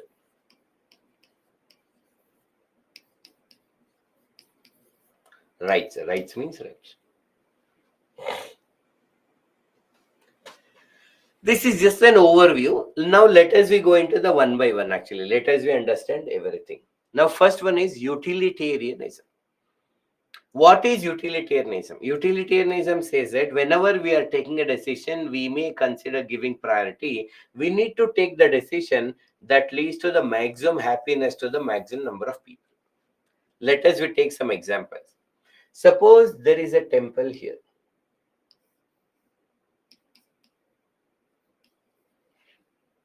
There is a dam here. There is a dam and there is a temple.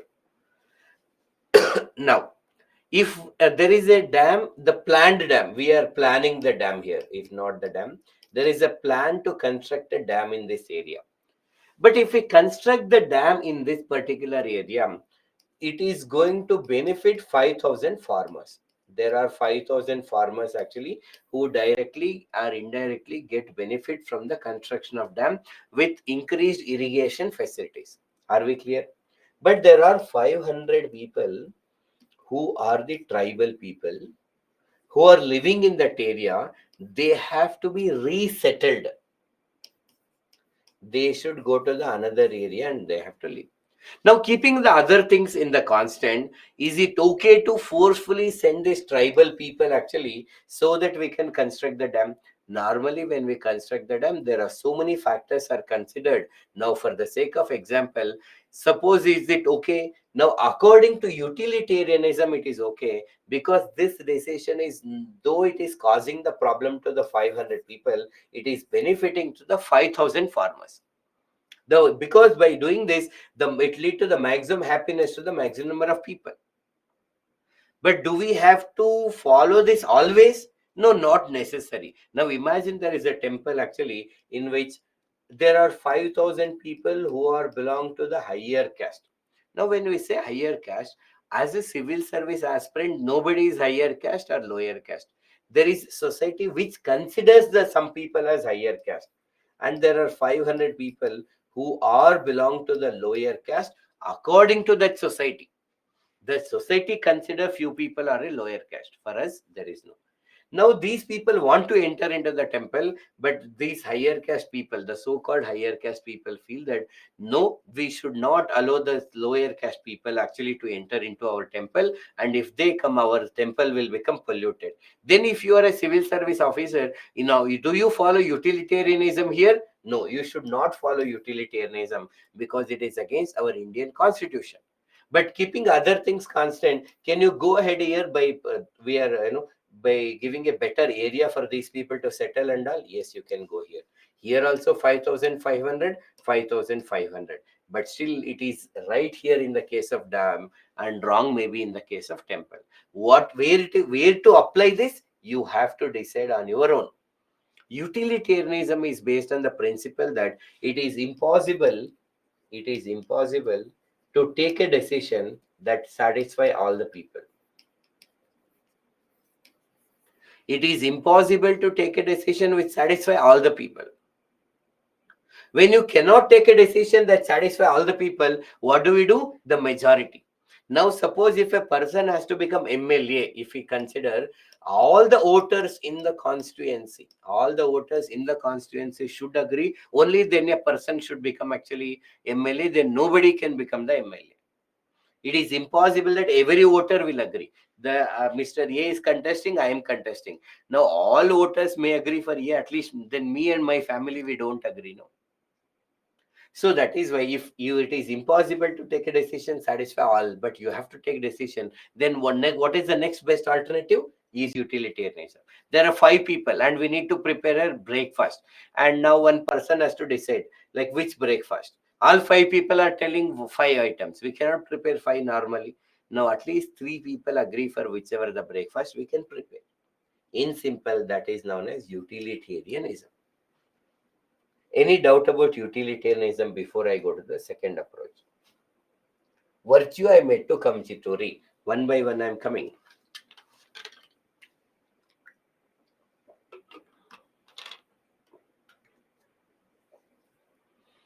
Madhur says, sir, can I add more points if it is think it is fit? Yes, you can add as long as you are answering within 150 words.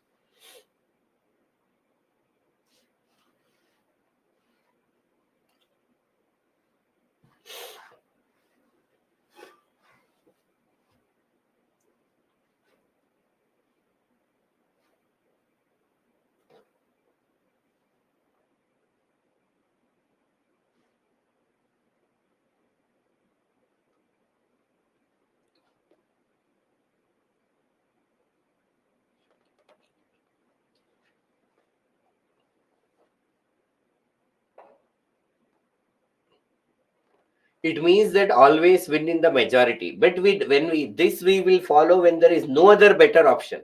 Now see, in a family of 5 members we need to prepare one breakfast, so we cannot, it is not advisable to prepare a breakfast which suitable for 2 people.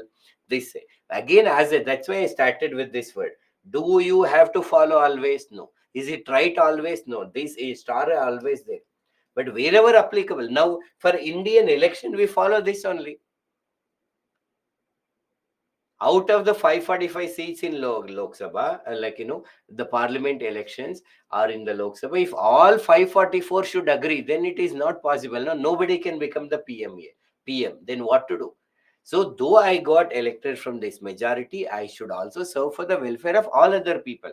But when there is no other alternative, we do this.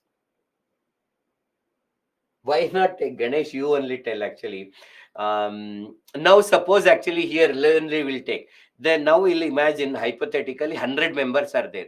100 members are okay with actually English medium, but there are 2 people who are actually feel very comfortable in the Kannada language actually. Suppose I know both Kannada and English. Now for the because of 98 people are okay with only English, they want only English actually, but 2 people are, if they okay, maximum if they use it in Kannada actually, suppose. Then if I go with Kannada actually, because a minority is also important or something, will that be correct? No, I may use actually, take extra effort to explain them also, but priority majority should be in the English, because majority of the students here prefer English. There are people who may prefer Telugu, prefer Kannada, sometimes we may use it, but overall should be in the English. That is why.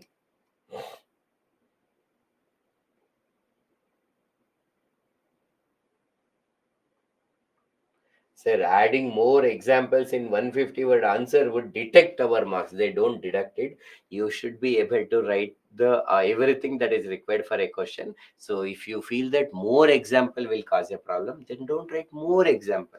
Write only 2 examples.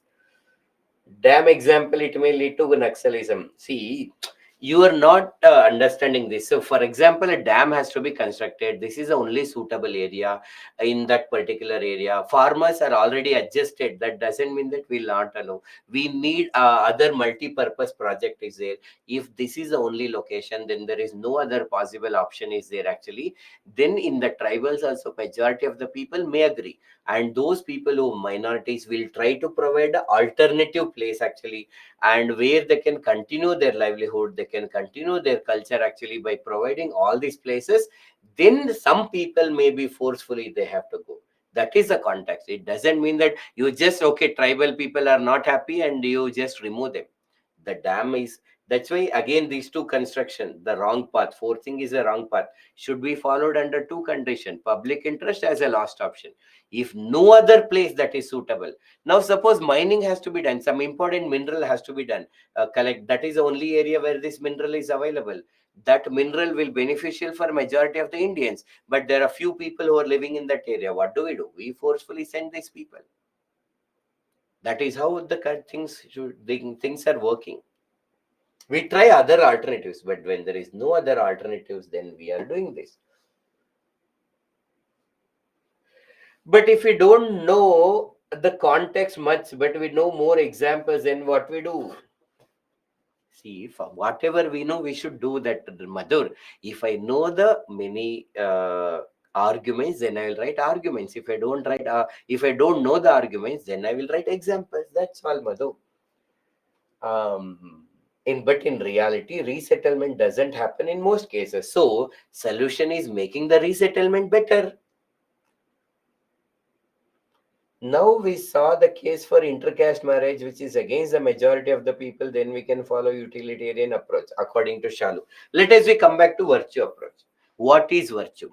The good qualities. What is good qualities means? For example, once again, empathy is a virtue, compassion is a virtue, tolerance is a virtue, honesty is a virtue. Empathy, compassion, tolerance, rationality is a virtue. All these are the good qualities. Now, whenever we are taking a decision, we need to take a decision that add good qualities to our personality. What does it mean? Suppose I am walking in a road and I saw that two people met with an accident, a mother and a child. Mother and child. They are severely bleeding. I have two options. One is to help them. If I help, that is called compassion. I do not help and just go actually. That is called apathy. Whatever the decision we take, that is the kind of person we'll become actually. Now if I neglect that, apathy will be added to my personality. If I help them, then the compassion will be added to my personality. So this approach says that take the decision that add virtue. Compassion is a virtue, apathy, that is no care, is a vice. So I should not do that. And there is a situation where I have to speak the truth or the lie. I can speak some truth or I can actually lie. If I speak the truth, honesty will be added to my personality, and that is why I have to take this decision. According to the virtue approach, means are important. The path that we follow are important. The path that we follow is actually right.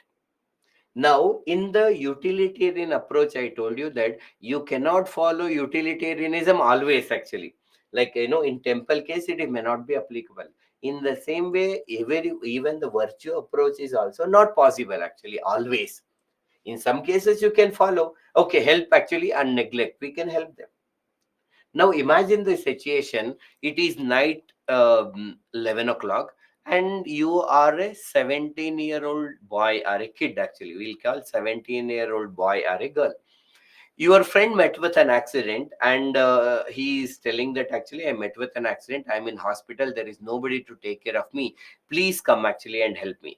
You are a 17-year-old kid, you are ready to get go out of your home and your parents stop you and says that no matter what, I do not allow you to go now to actually anywhere outside. Now it's already 11 o'clock actually, don't go now, if you want you can go in the morning. Now, helping the friend is also a value.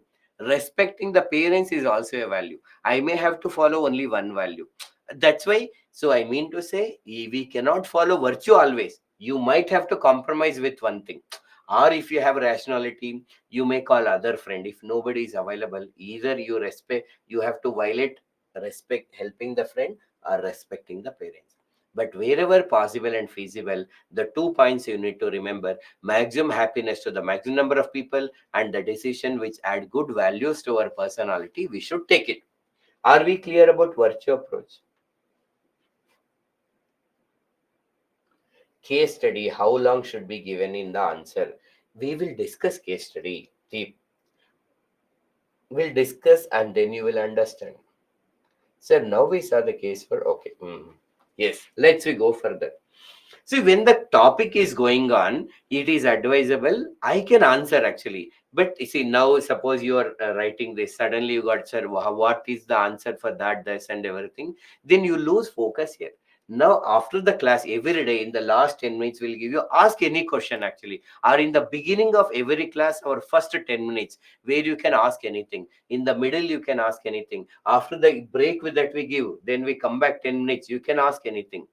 So you can ask anything anytime, but it is advisable when we are in a particular topic, focus here only, and there only many doubts you will get it. There are some general doubts about the subject. It is advisable that you ask first 10 minutes in the class, be when we begin the class. After the break, 10 minutes will be there. You can also ask. And then towards the end, actually 10 minutes also you can ask. Let's we go further. So the justice or the fairness approach. Equals should be treated equally. There are 4 points that should be remember under the justice or the fairness approach. One is equals should be treated equally. What does it mean?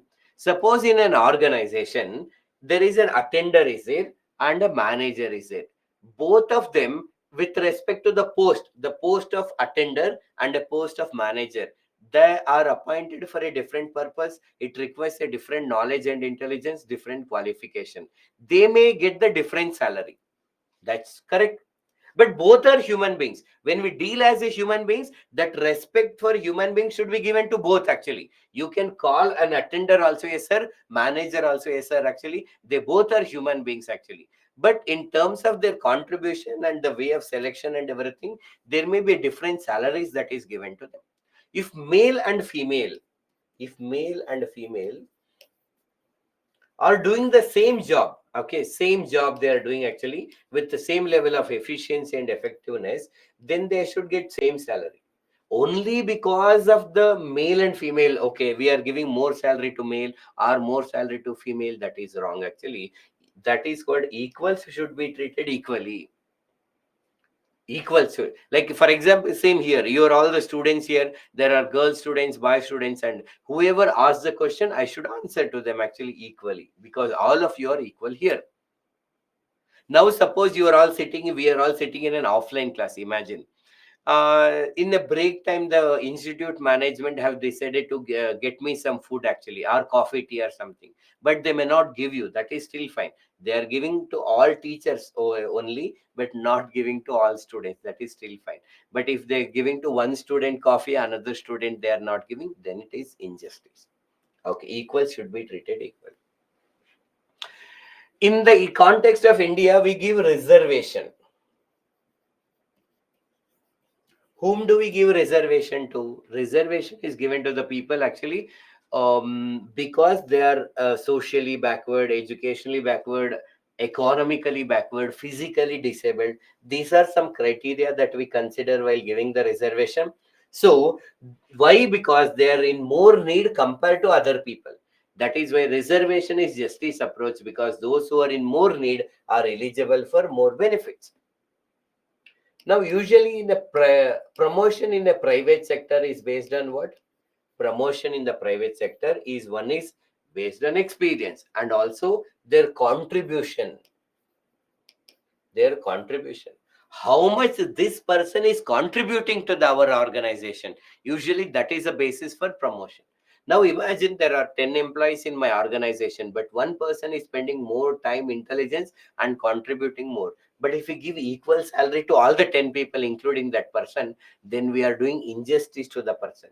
As the person is contributing more with the help of incentives, promotion, recognition, we should also contribute more. That is called those who put more efforts are eligible for more benefits. They should be. One criticism for government employees actually why some people don't work is many people say this way. Like in a private company, if I work well, if I get better feedback and all, I may get more opportunities, more salary, more incentives, etc. But in case of normally government employee, no matter how much I work, actually, I'll get salary, same salary only. That incentivizes some government employees to work in a efficient way. Some employees, but should they do it? No, because they are working not to get recognition for public service, but in reality that happens. Okay, now we'll come back to this. And now if we are giving any power to people, we need to make sure that they deserve it.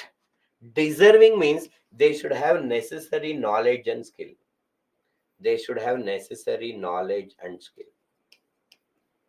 Only then they should get power. Now suppose I'm a owner, I have started one startup, I am the CEO. Now the startup is going well. After some years I want to get retired. Now I want to decide who should become the next CEO. Just because somebody is my son or daughter, I should not make them as a CEO of the company. They should deserve it actually. So that means they should have necessary and knowledge and skill. They should have necessary knowledge and skill.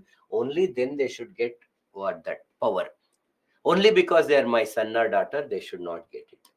Following the all 4 points when we are taking the decision is known as justice or fairness approach. Justice or fairness approach. I'll come to this.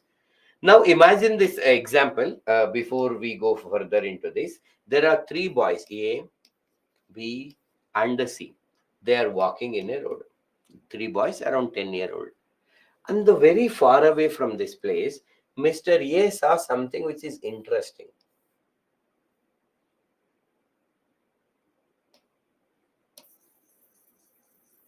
Mr. A saw something which is interesting. He will go there and he will get it that. And it happens to be a flute. Well, now A will tell actually, I went there and I got it actually. So that is why, A will saw that first time. He will go there and he will get it. He says that I got this first actually, and that is why I got this a flute, and that is why it belongs to me. But B say, I know how to play the flute. And that is why, though you got it actually, but I know how to play the flute, and that is why it should belong to me. And C says that actually, I am a poor person compared to both of you. That is why this flute actually belonged to me. Now, these three boys started having an argument. Then they saw that there is a wise person sitting there. They went to that person and asked that actually, you tell me, this wise person, whether this flute should belong to A, B, or C. If you are that wise person, if you are that wise person, now tell me, according to you, this flute belongs to whom? Who has to take? Now assume that there is no original owner to this actually.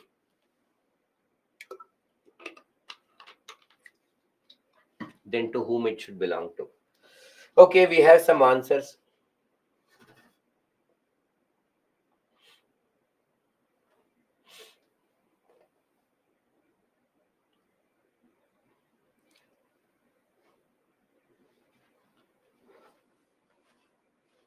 Okay, so we have answers A, B, C.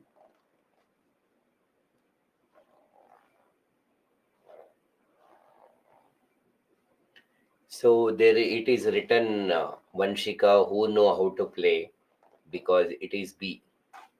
Okay, you are telling that, okay, B knows it.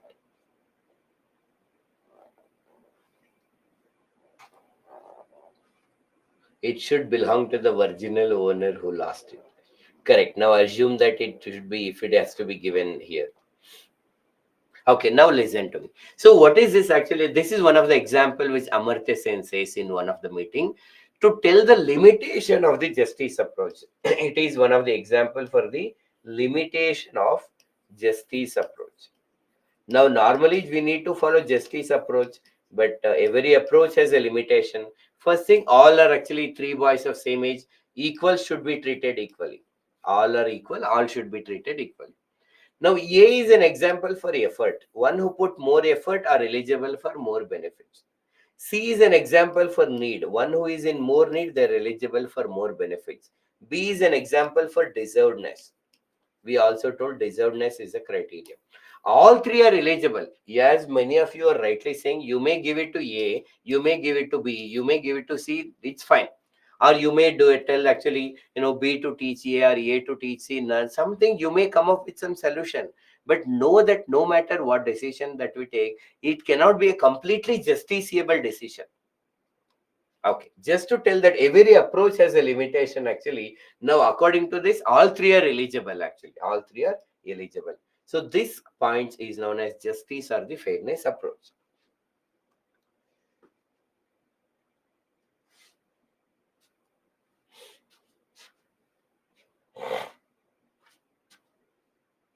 Yes, it belongs to all the three. So, but if one has to be taken, we cannot do that actually. Now there is something called as common good approach. Imagine now, if we are happy today, there are many factors are responsible. What is responsible? There is a police system.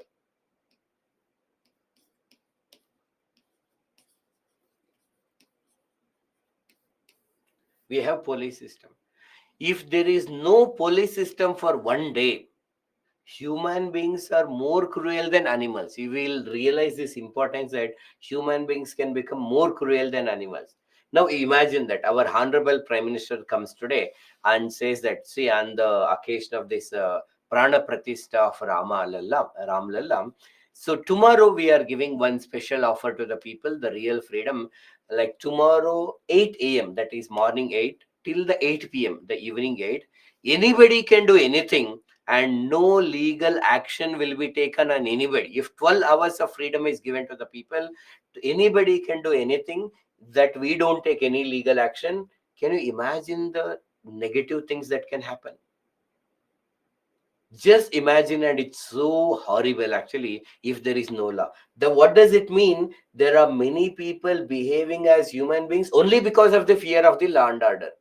So if we are happy, what is responsible? Police system is responsible. Now, there is something called affordable healthcare.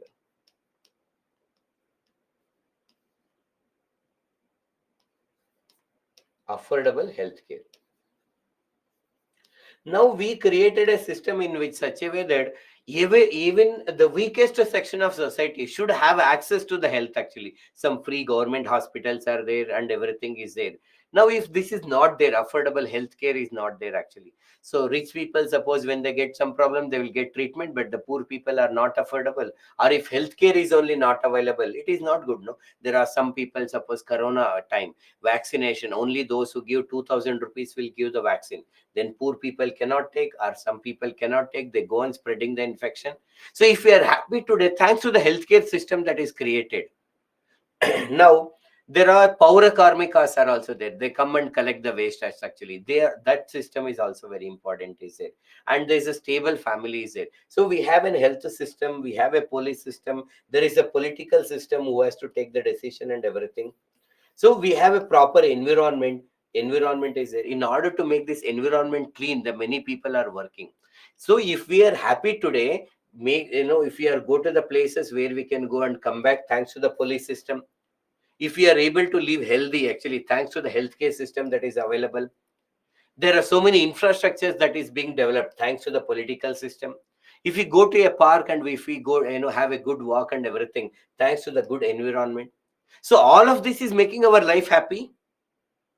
And when we take a decision, we have to take a decision in such a way that we are respecting this. We are respecting this and protecting this. We are unintentionally causing air pollution. What is happening? Our water pollution, plastic pollution, that this and everything. If we are doing, we are creating harm to ourselves.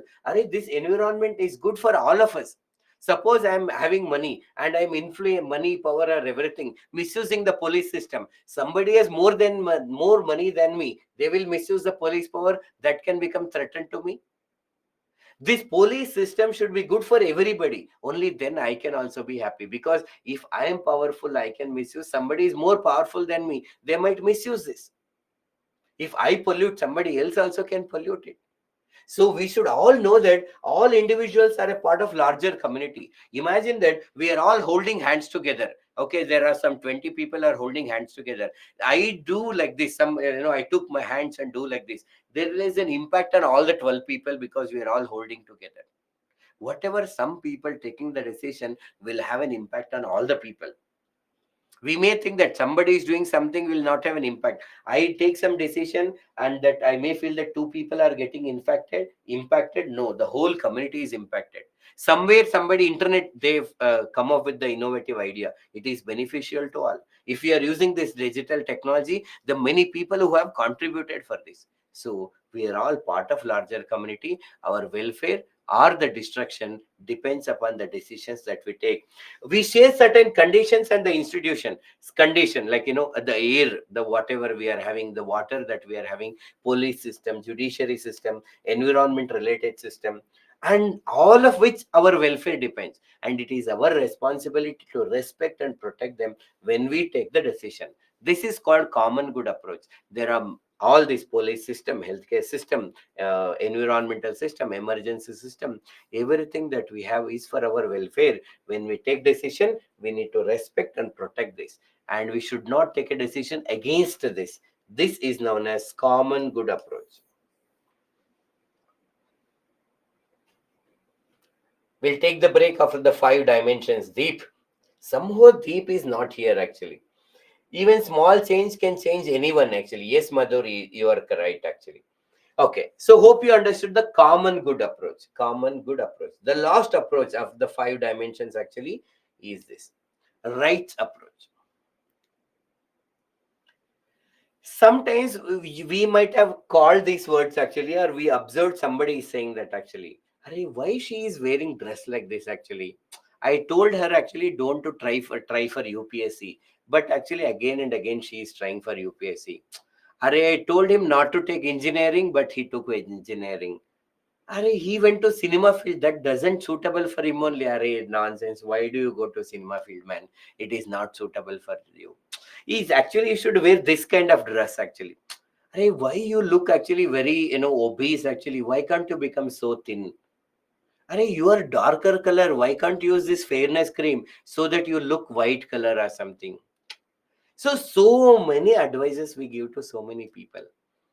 But most of these the opinions that I told actually we are violating one right actually, that is the right one. We are violating one approach, that is a rights approach we are violating. We should always remember that we have every individual at least who is 18 plus have the ability to choose freely how they want to live their lives actually. We say, are a 25-year-old is over, why are you not getting marriage actually? They have a right to marry or not to marry. Arey, you had been married since last 4 years, no? Why you don't have kids only? Some problem? Consult doctor. Ah, you're telling you don't want kids actually. Arey, how can you live without kids? No, it's okay. Somebody want to marry. Some people don't want to marry. Some people want to give birth to the next generation. Some people don't want to. Some people want to live in relationships. Some people want to marry. All are fine. Some people born in A religion but want to follow B religion. Born in B religion want to marry a person of C religion. Or how can you do this? Constitution allows it. Every person have the ability to freely choose how they want to live their lives. We have a duty to respect other choices, life decision, whether they want to work or not, what to work or not, but unnecessarily interfering in the rights of other people and guiding them, judging them, imposing them, we are violating the rights approach. Every person has a right to live with the way they want to live within the law of the land, within the law of the land. That's important. And we have to respect it. We have to respect for whatever they are. That's a dignity. We have to respect the human being as they are. This is known as a rights approach. So a small recap: utilitarianism, the decision that lead to the maximum happiness to the maximum number of people, is a right decision. Maximum happiness to the maximum number of people is a right decision.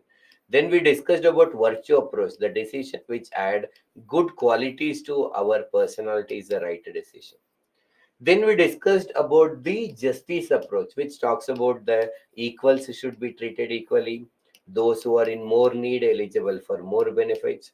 Those who put more effort, they're eligible for more benefits. And then deservedness. And we discussed about common good approach, where we talk about the systems and the institutions and conditions which are common to us. Condition, like now for example air quality, there is a condition, and all our welfare depends upon a certain air quality. Small decisions that we take will have an impact on all the people. So institutions and the condition, and then the rights approach, these are called the dimensions of ethics. These are the 5 points that we have to keep in mind when we take decision. Any doubts about this? Have we clear about this? So the second point, ability to choose freely, might actually can be anything. So it can go wrong. That is why Madhur, one star mark is there. Actually, we all have ability to choose freely our life, but as a citizen, there is one star mark is there. We need to follow the law of the land. Actually, nobody has violated. Keeping the law of the land in the mind, then we can choose anything. Then is there is any restriction? Society want to influence other decision, yes actually Shweta, but in this process only we can convince logically. For example, Shweta, you are doing this actually accord the two. I'll suppose if Shweta comes and asks me, sir, am I right or something, only then I can maybe logically tell my opinion it's right or wrong. Otherwise, if you are walking and I'm stopping you and telling you that you are wrong, then there is problem with me. Okay, friends. So these are all the discussion in the first half of the session. Now we'll take a break for actually 5 minutes, and then we'll meet at 8:20. So we'll meet, class starts at 8:20, our break time.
So, hi friends. So, welcome to you all once again for the class of ethics, integrity, and aptitude. After a small break,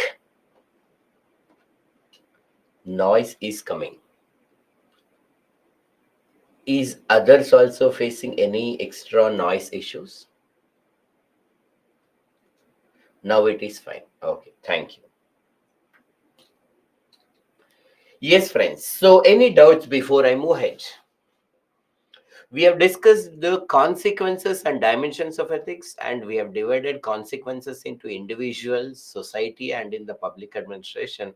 And we discussed about the five dimensions, which are known as utilitarianism, virtue approach, justice approach, common good approach, and the rights approach. So, let's we go further. And can you answer this question? See, ethics is also about knowing the content and how do we create the content. So that's why we practice a lot of questions. So please have a look at this question and take 3 minutes, write the answers. Okay, 1 minute. So whenever we give the question, you don't start, please listen to this actually. First thing, of course, we can't see you, but it is advisable don't use internet. See, in internet you will find the answer, but in exam you don't have internet now. Same question will not come, but similar question will come. Now why are we giving this? So when a question is given, I want you to create an answer and then listen to our explanation. We'll also read how your others people, no, your peers are writing it, then what I am writing it. So there'll be some thought process happen. Okay, I also thought the same thing. Okay, sir is also explained the same way, and I thought in a different way, but this is different in way. Sir, why can't my answer be right, or can this also be right?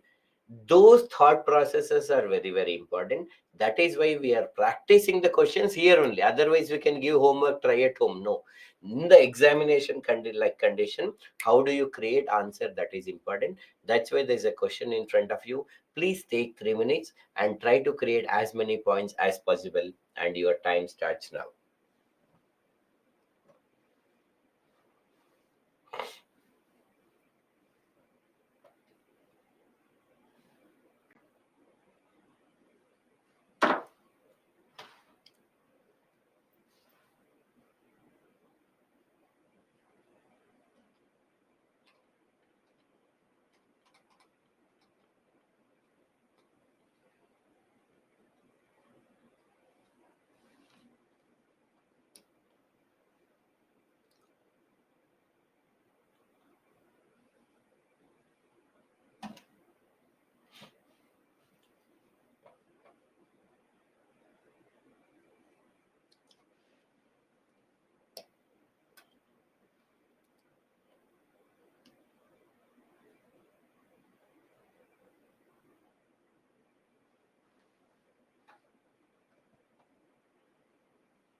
Okay, good. We are getting some contributions from the username test Chituri.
Good attempt by Shalu, Himanshu, Anshu,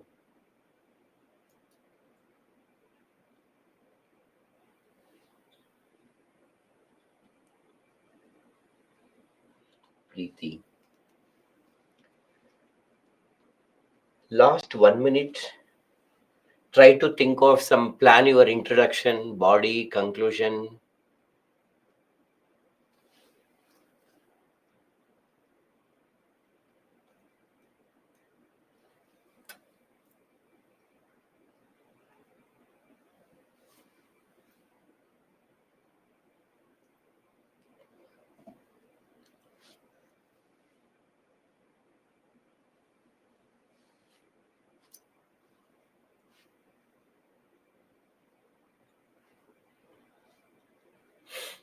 Most people want life to be happy even if it is unethical. Materialism is equated to good life, increasing the malpractices.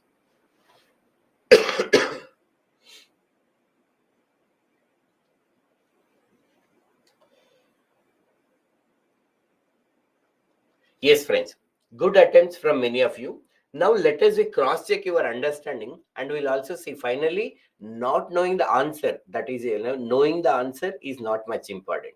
How are we creating the answer is more important. Now, here the word discuss. So we have the directive word is discuss here. Discuss means we should not discuss literally with other people in the class. It means go into the details of the issue. When a statement is given and discuss, actually, normally when you discuss, what happens, two to three people come up with a different perspective, and we'll analyze it in, we'll actually go into the details in details. So here also we should go into the details. How? Let us we see. First, let us we understand this. The crisis of ethical values. So first, what is ethical value? Same, already we know that empathy is a ethical value, compassion is an ethical value, transparency is a, tolerance is an ethical value, honesty is ethical value, being rational is ethical value. These are the ethical values. Now, crisis means what? Lack of. In the modern times, normally what is happening in the modern times, if you observe, there is high competition for everything. There is high competition.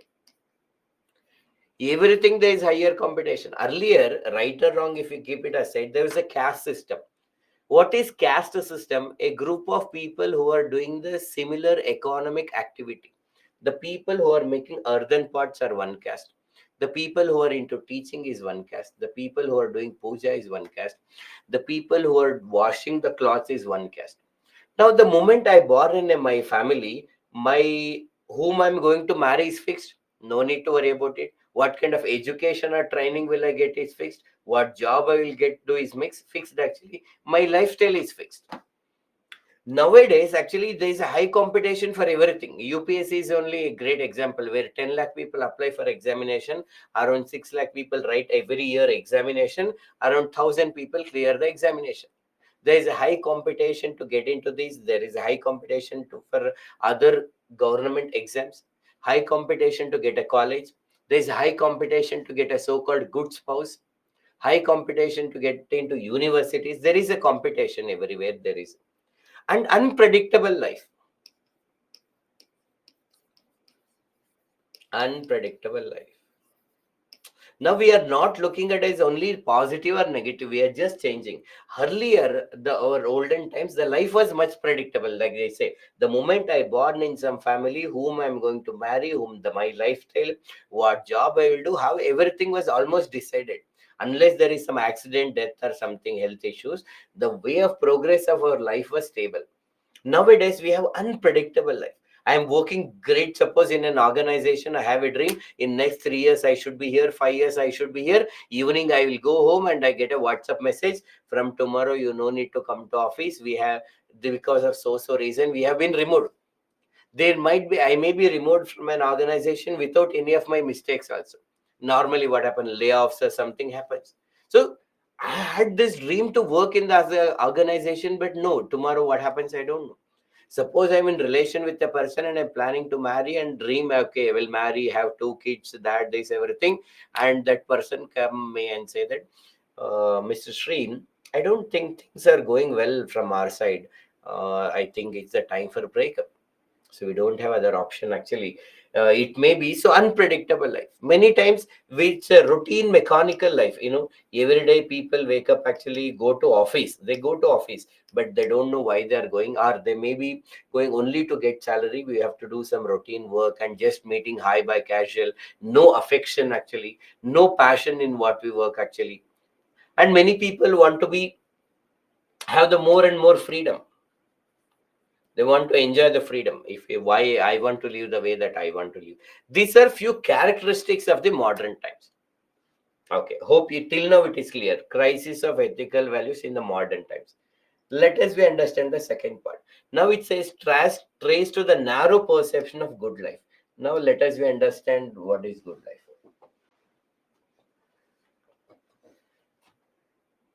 So good life.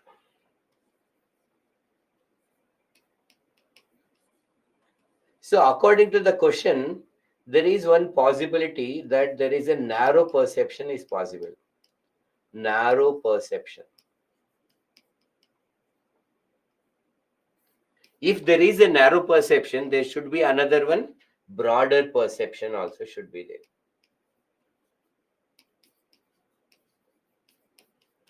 What is narrow perception? As an individual, when I think of good life, I am thinking only about my life, nothing else actually. That's a narrow perception. When I think of good life, I am only thinking for myself and I am not concerned about other people. So that is being selfish. And like end is superior. I want to achieve this and I will get it. That's all. I don't care for the means. So end is superior. Now, what do we mean when I'm selfish actually and say end is superior? For example, I want to get clear in the examination. Some exam is there and we need to clear. So copy in the examination and clear the exam. Copy and get it clear. Because exam clearing is very important. How do I clear is not a matter. I want to get a job. Suppose you want to get a job. Even by paying the bribe, we can get job. Want to get pleasure. Even through harassment of other people, we'll get it. So harassment. This is called end is superior, selfish, and I'm narrow perception. That means when I think of pleasure, I am getting pleasure. What happening to other person, not concerned. So if this is there, what is happening? It lead to the crisis of ethical values. Crisis of ethical values.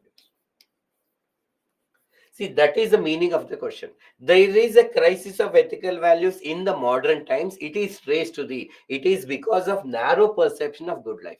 But because some people have narrow perception about the good life, and that is leading to the crisis of ethical values.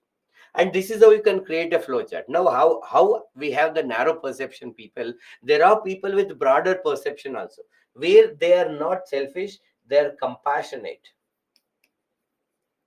They are compassionate. They consider means is as important as end. Means is as important as end.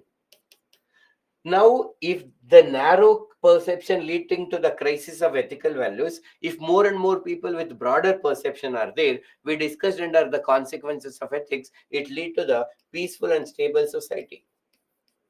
Peaceful and the stable society. This is how you could have created a flowchart in the examination hall. Just by seeing the question itself. Now, the meaning is the crisis of ethical values in the modern times is traced to the narrow perception of good life.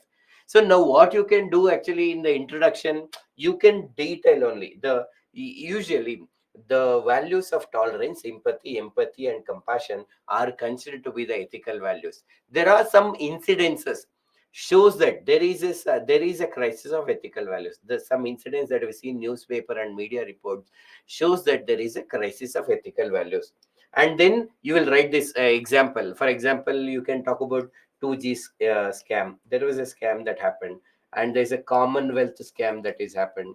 If you don't know, try to find out. That's fine. Colgate scam.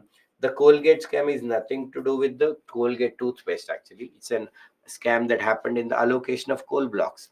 Allocation that happened when we conducted a Commonwealth Games. Allocation that happened during the allocation of 2G spectrum. Nirbhaya incident, Disha incident. With those incidents, you will explain how this narrow perception is happening.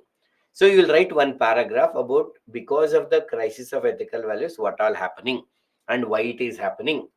And then you can write flowchart. And then how the modern times is known for the crisis of ethical values. There are many people who are contributing for the stable society. For example, the people like Baba Amte. Do you know who is Baba Amte? Today, among the videos homework that we have given, last time we have given one homework watching video of Odendurai. Today, please make one more example. Actually, Bhaba Amte. If you go to YouTube and type Anandvan, you have to type this Anandvan. Actually, there is a documentary in the name of Anandvan that is about Bhaba Amte. So Bhaba Amte, along with other works, is also known for. Do you know who is Baba Amte? A social worker.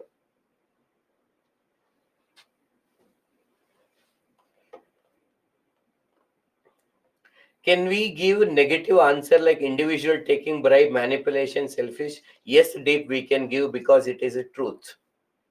Anything truth we can tell. It is a reality that some people are taking it. So Baba Amte, he along with his social works, he worked for the people who are suffering from leprosy. So if you note this as a homework, don't watch now. After the class, before you come to the next class, please watch this documentary. How Murlidhar Devidas Amte, a lawyer by profession, how he has transferred into a Baba Amte. And what was that incident that triggered him to work on for the people who are suffering from leprosy? Leprosy is a disease caused by bacterium known as Mycobacterium leprae, and how the people were facing problems in the 1950s, how Baba Amte has entered into his life actually. And he has constructed an hospital that turned into a big town called as Anandvan. After watching Baba Amte, please also watch actually his son. The son of Baba Amte is Prakash Amte. Prakash Amte. How they have extended the compassion that was earlier a bit limited to the people who are suffering from leprosy, and how the contribution of this family to the society has extended with the help of Prakash Amte. So know about these people. You can once again, Vadandura example you have seen, no, that also you can quote it. So in this way, the modern times is known for both crisis of ethical values as well as compassionate people. But if you want to create a more and more people who are ethical, there are two important people who play a very important role. They are the parents and the teachers. That is your conclusion. Now we know that modern life is known for both actually, but we want to create a society where people follow ethics and believe in the golden rule of ethics. In order to achieve that, there are two important people who can make this difference. They are parents and teachers. This can be your conclusion. See, this is not about once again remembering the answer or something. It's all about how are we creating the answer. Can we create 150 words on this? Now, any doubts about this question, you can ask if you have any doubts. Are you understanding the question answers? It is difficult. It may appear difficult, but if you practice more, it will be good.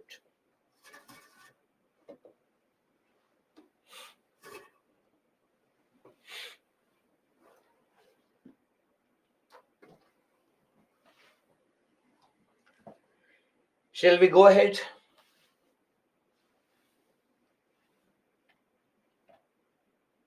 Sir, once again, the introduction. Okay. Ganesh. So what is it? Now, what is introduction is subjective. Like there are different ways you can write the introduction. One, what I told you, you can write. In generally, the values of tolerance, compassion, empathy, honesty, and the rationality are considered to be the ethical values. Modern times, because of high competition and unpredictable life, are also known for the lack of ethical values, are considered to be the people with lack of ethical values. This can be your introduction, then you divide the body of the answer. Or you can also write actually what is good life. You can define what is good life according to your own. There is no one single way that you write. You can introduce good life, you can introduce ethical values, you can write the meaning of the statement in the simple word.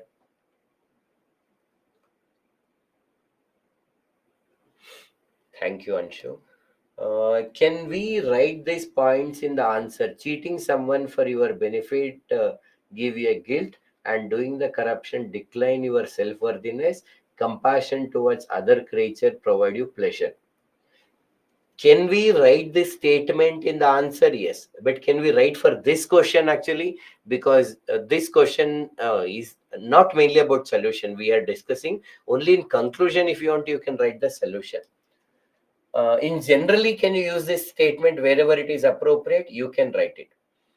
And because you use the word pleasure, let me give you one example in this context. Let us you understand something. Can somebody tell me what is the difference between a pleasure and happiness? Pleasure and happiness.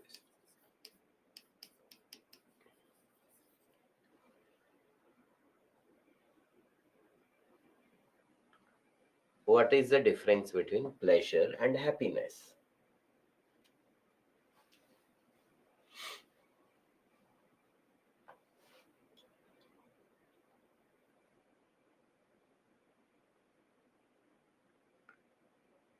Duration and causes.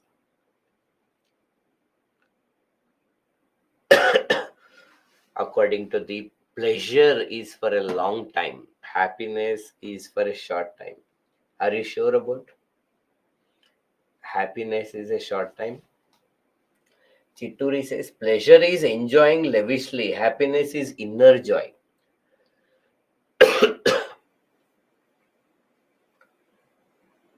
Pleasure is enjoying what to do. Okay, Madhu, then what is happiness? Try to tell in the same sentence. What is pleasure and happiness? Pleasure is negative and confined to individual, whereas happiness is positive and for the benefit of society.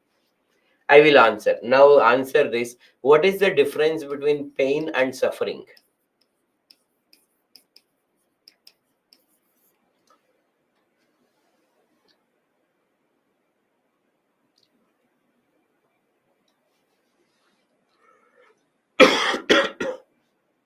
Sorry.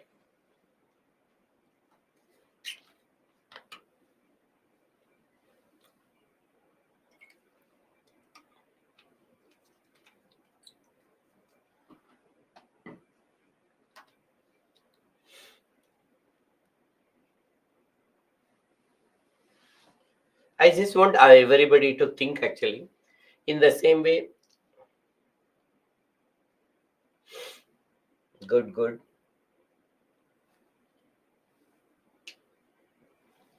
Now, a last one. What is the difference between need and wants?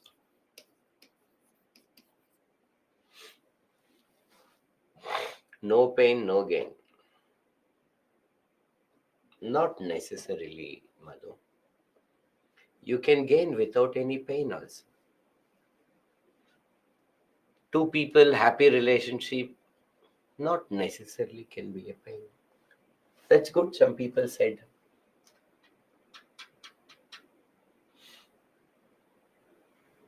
Needs are limited, wants can be unlimited. Needs requirement.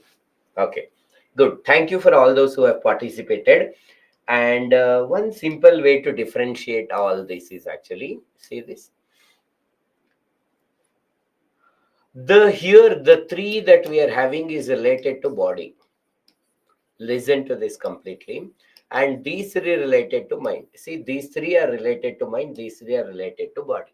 See, not based on the context, actually, we use it in the different ways. But in generally, one simple way to difference, pleasure is related to body. Okay, happiness is related to mind. Suppose I go to an orphanage and I sponsored a food for people and they are way happy because of my effort or something, I may feel happy. When we eat the food that we like, when we sleep well and having the sexual relations, actually these are all associated with pleasure. Pain happens to the body, like when we eat, it's a pain. Suffering is a mind, when somebody scolds us and when we feel inferior or something, or with there's an accident to me and my family may suffer. Needs are related to body. Think of it actually. Needs are compulsory because they are related to body. Wants are actually related to mind. It's about desires that you are having. Wants are about the desire. Though this is a general differences, sometimes based on the context that is used, somebody saying thank you and the other person say it's my pleasure, then they're not talking about the body. It's an intense joy. So in some context the meaning of these word changes, but generally this is a simple way to differentiate. All these three are related to body, all these three are related to body and mind. Are we clear? It's a simple. Okay, let's we go further. So now we are starting with another simple topic and interesting topic: ethics in public and private relationship. In our syllabus, there is a topic called ethics in public and the private relationships. But if you want to know this, first we should know what is a private relationship and what is public relationship. So if you want to know what is ethics in public and private relationship, first we should know what is private and public relationship. So can somebody tell me what is private relationships according to you and what is public relationships, and their nature or everything that you know about it? Shalu said yes sir, yes sir. Okay, so she got it. Madhu, husband wife, huh? First you thought about that only, mother. Okay, think of their nature. What kind of relationship, what is the nature of private relationships, nature of public relationship, which is more comfortable, and which one will have more conflicts actually? Why do you think that some kind of relationship have more conflicts than others? Something like this.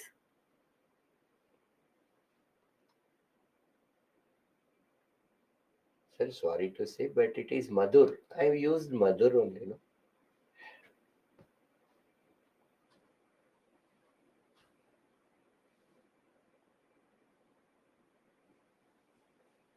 Family relationships are private and others are public. Other than familial relationship, everything is public. Family is private, common brotherhood is made public.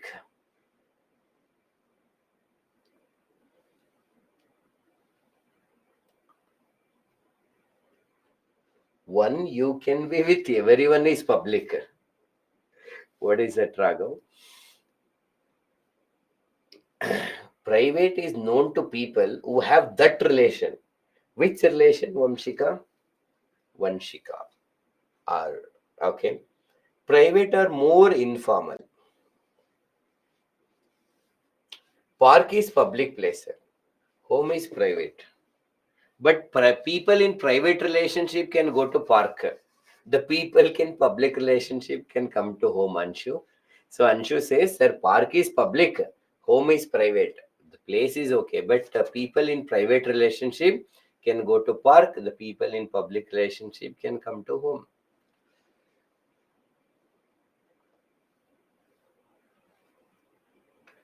Public is known to everyone. Private is maintained secretly. Is it? Good. I just wanted to think actually.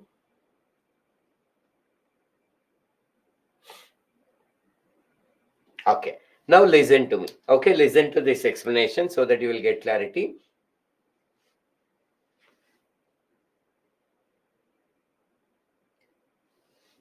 The relationships in which the love and emotions plays crucial role.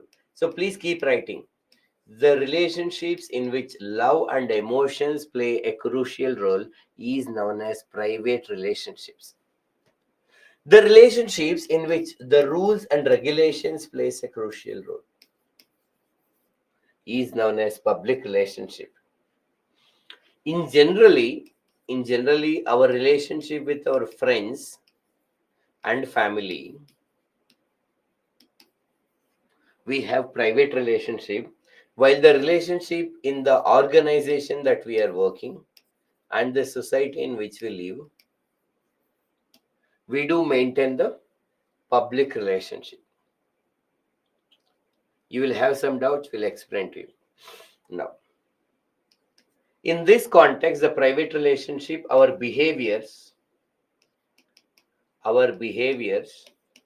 are depends upon the emotions that we have. While here, our behavior depends on the legal and the social obligations.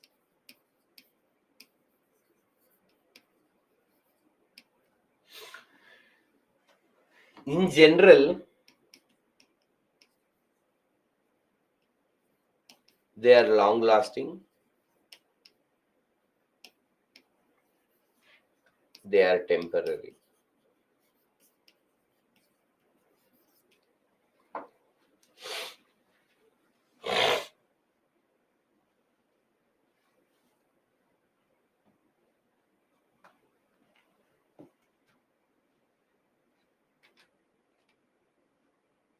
Now, while you are listening to this, continuing that, first thing in UPSC exam, actually, you may not be writing what is private or public relationship. They may not ask it, but you should know what it is.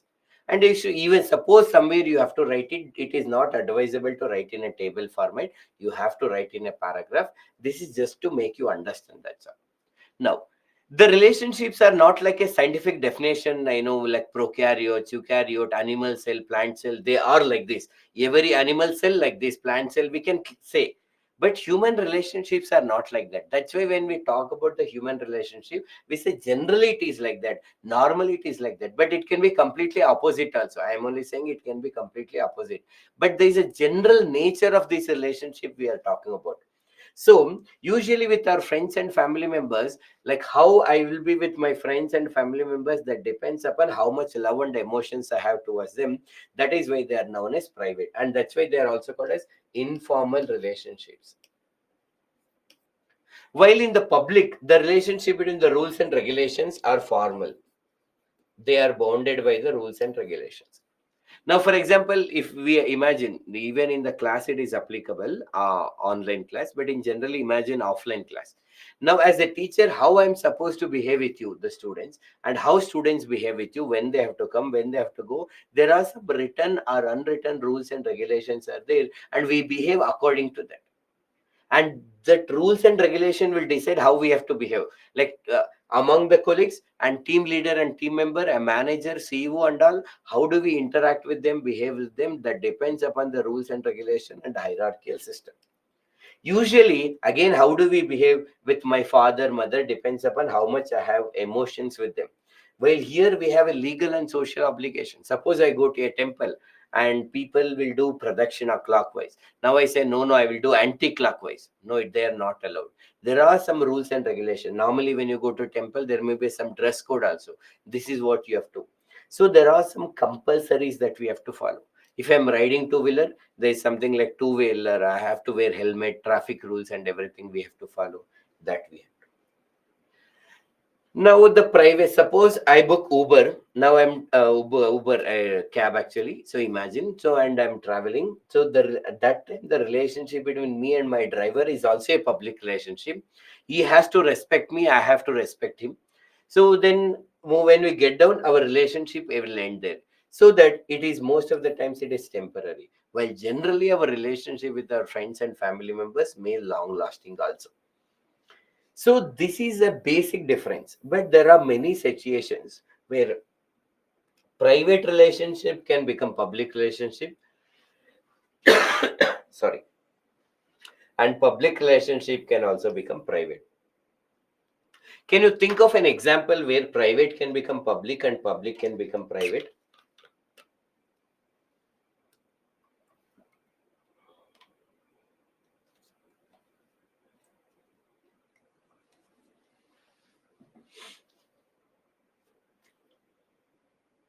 Yes, Shweta, we'll talk about perfectness also.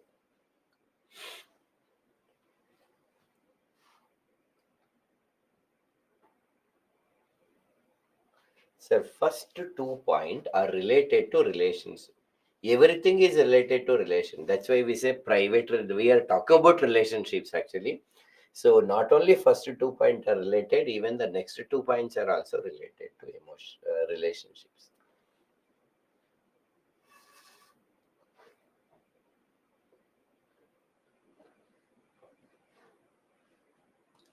So somebody is trying to explain how private relationship can become public and public relationship can become private. Marriage of an IPS and IAS officer. Okay, that is one good example. Classmates becoming friends. Good example. Where public becoming private. When our father is teacher in the class and where his child study. Okay, correct. Son becomes IAS officer, father becomes a police constable, or father is already a police constable in the military person. Okay, super. So, as many of you have rightly said, public relationship. Normally, suppose as a colleagues we entered into the organization, we'll have a public relationship. Slowly, we may become a friends. Actually, that is a private relationship, and some of the colleagues may decided to marry and destroy their life also.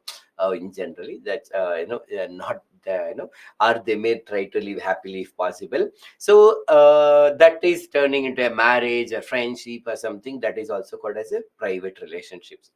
At the same time, marriage, husband, wife are there actually, private relationship.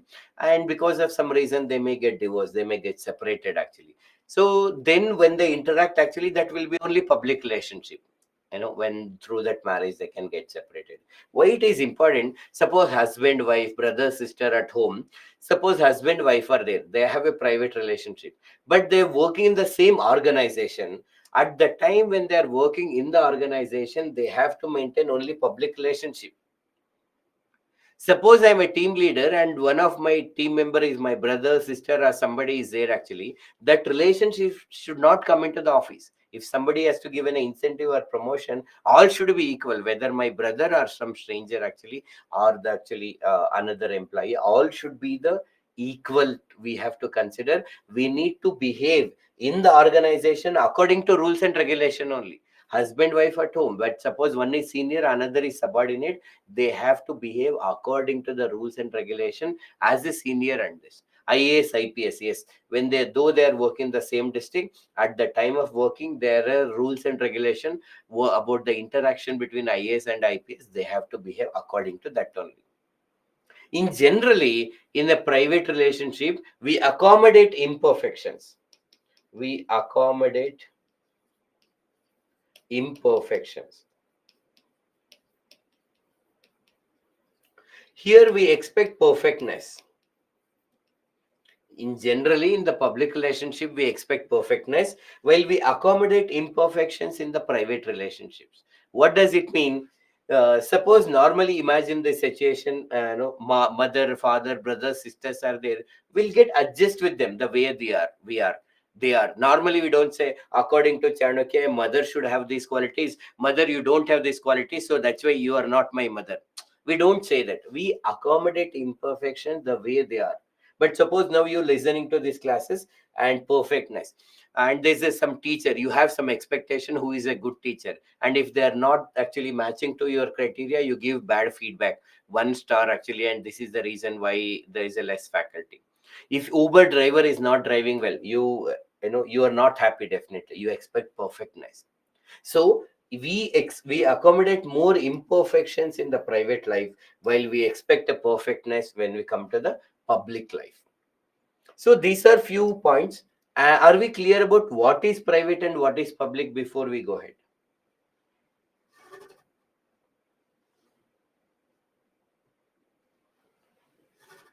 Yes, if I'm teaching my younger brother in the classroom, he is a student and I'm a teacher. That's all. Chituri talks about red tapeism. Why suddenly red tapeism come in this context? I don't know. Everyone has negatives and positives. It is up to us what we choose actually. Madhur suddenly come a philosopher actually, and he come back. So now that that's hope it is clear what is private. But what is the syllabus actually? What is ethics in private and public relationship? Generally, as a 21-year-old, actually, you should have your own opinion about what can be the appropriate relationship between husband, wife, parents, and children, and the friends. That shows what is ethics in this relationship. We will give you some points, but it is not necessary that you have to agree with that.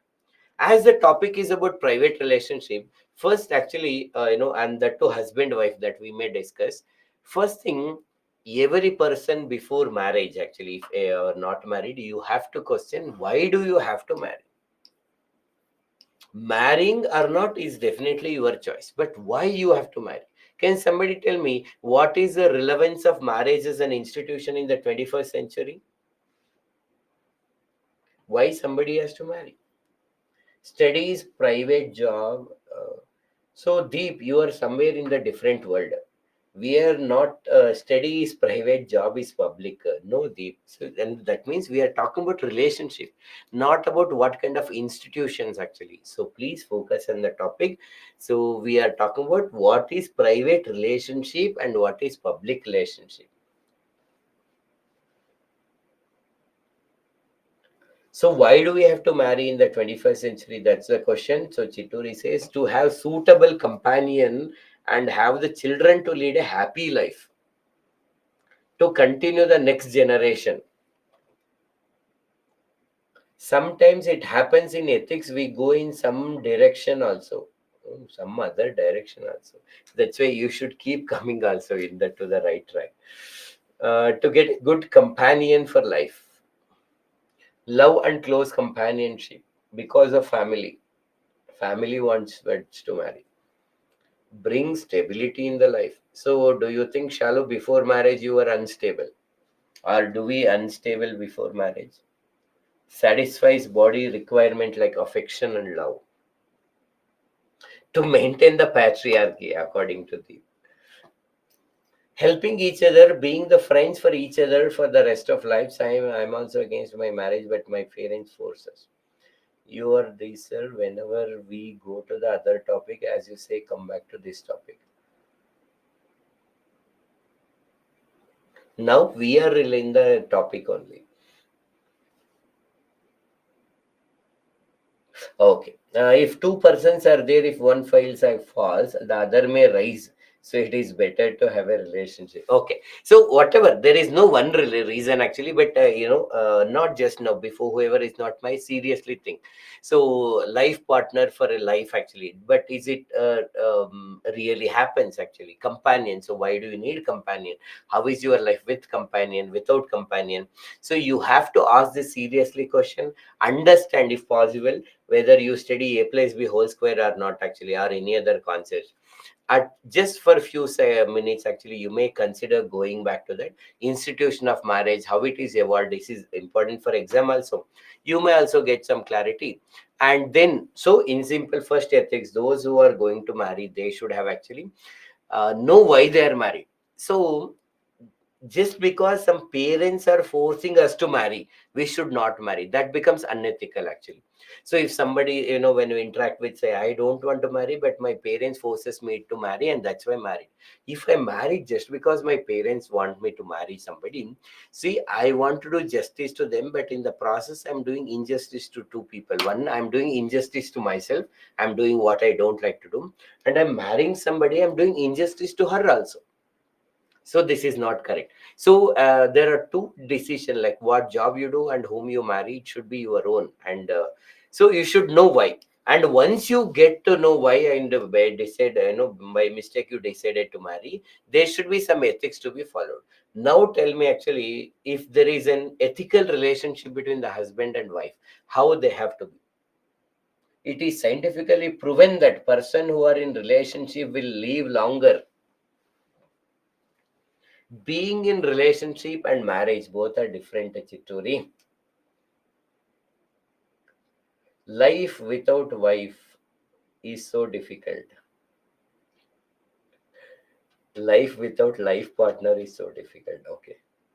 To nurture another like our own, reduce stability in the society, reduces the crime.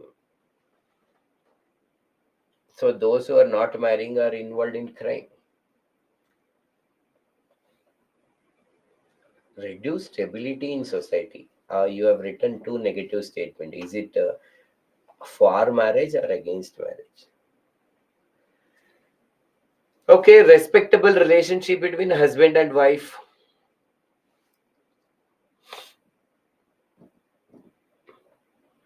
Have some points. What is the ethical relationship between the husband and wife?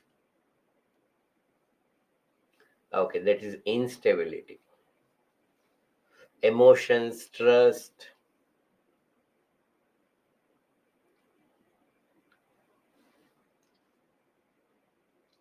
Can you give your email ID, sir? Yes, will. Yes, Madhur, I will give you.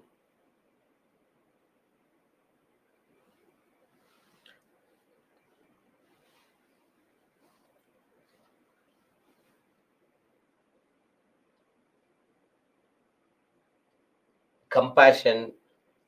Yes, come back to the topic. Now, to when we discuss in the last 5, 6 minutes, the general topic we'll discuss. Now, come back to what is specifically ethics in the relationship between the husband and wife. Additional reading material. Somebody wants to know first and second module PPT. Additional reading material. So, okay.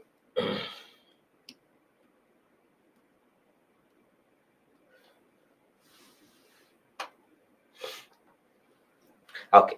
See now, definitely many of you are rightly, saying the few points. So you have to develop your own points. Let us we discuss some points actually. Remember, it is not necessary that you agree with all of this. You can disagree. It's okay. In ethics paper, it's always it is about you. Ethics paper is introduced to know your mindset. As a faculties, will tell some opinion, keeping the civil service aspirants in the mind. But it is not necessary that you agree with it completely. If some of you have a differences opinion with this, it is completely fine. It is appropriate actually.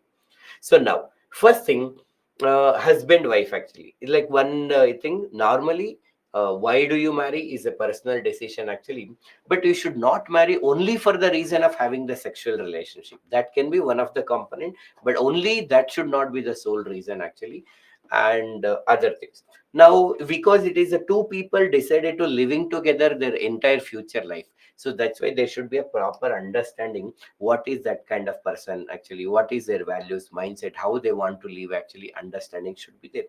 If we have certain thought processes which are different, we may explain why the another thought process is maybe appropriate, but we should not impose our values on the other person. Understanding should be there, imposition should not be done. These are some keyword that you have to elaborate according to the question, or you need to understand according to the situation. Normally, in a decision, because they're related to both husband and wife, there should be a participatory decision making. Both have to participate in the process of decision making. It is unfortunate that in some family, in the patriarchal societies are there, the patriarchal society is there, it is considered that in some family that women are incapable of taking their own decision. That is why during her childhood, father has to take the decision for her. During the young stage, her husband has to take the decision for her. During her old age, son has to take the decision for her. So that's why there is very less opportunities are given to the females to take the decision with respect to when she has to marry, where she has to live after the marriage, actually, how many kids she would like to have, when to have the kids and everything. But it is necessary that now in the 21st century that we are living, both are equal partners. That is why there should be a participatory decision making.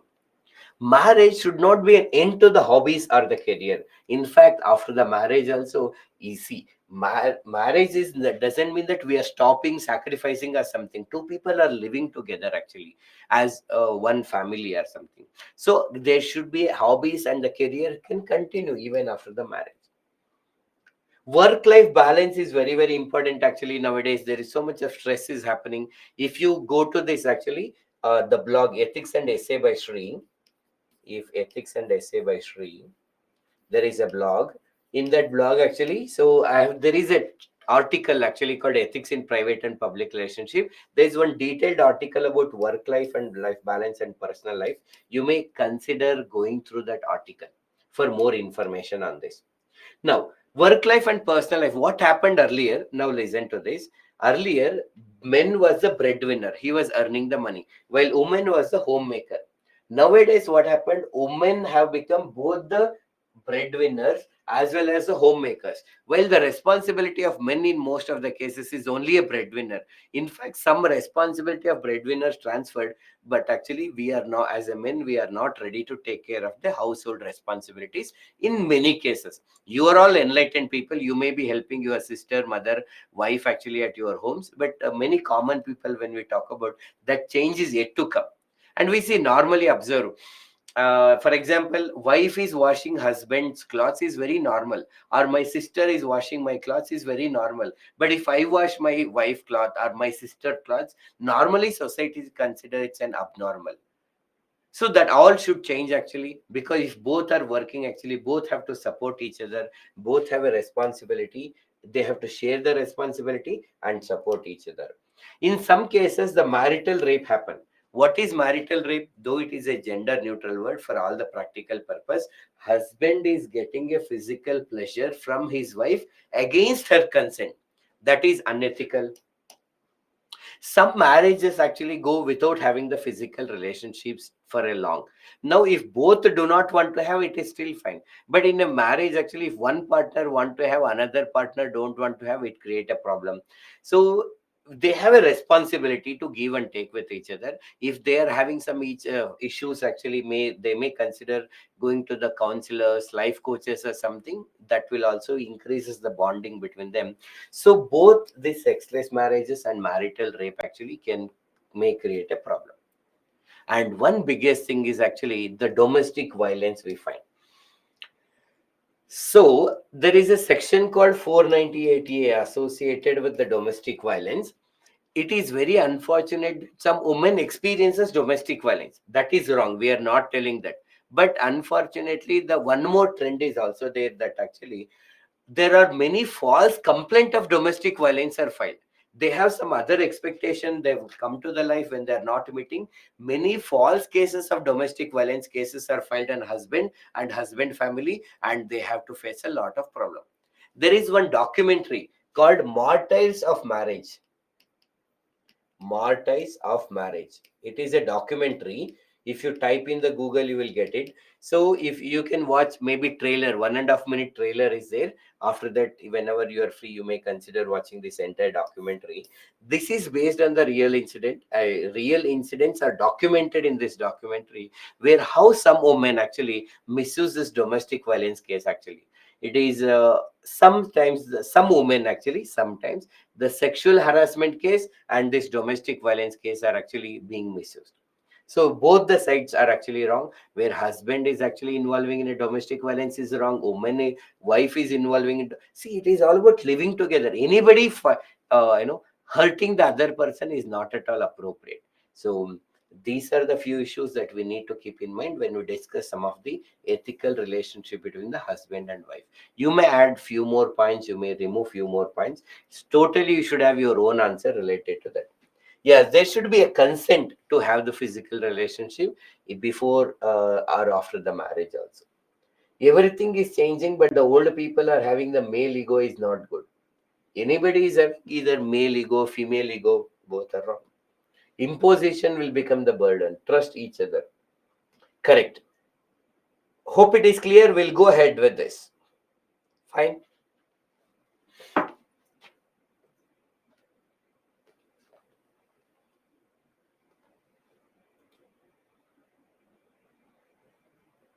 Responsibility to correct if anything is wrong.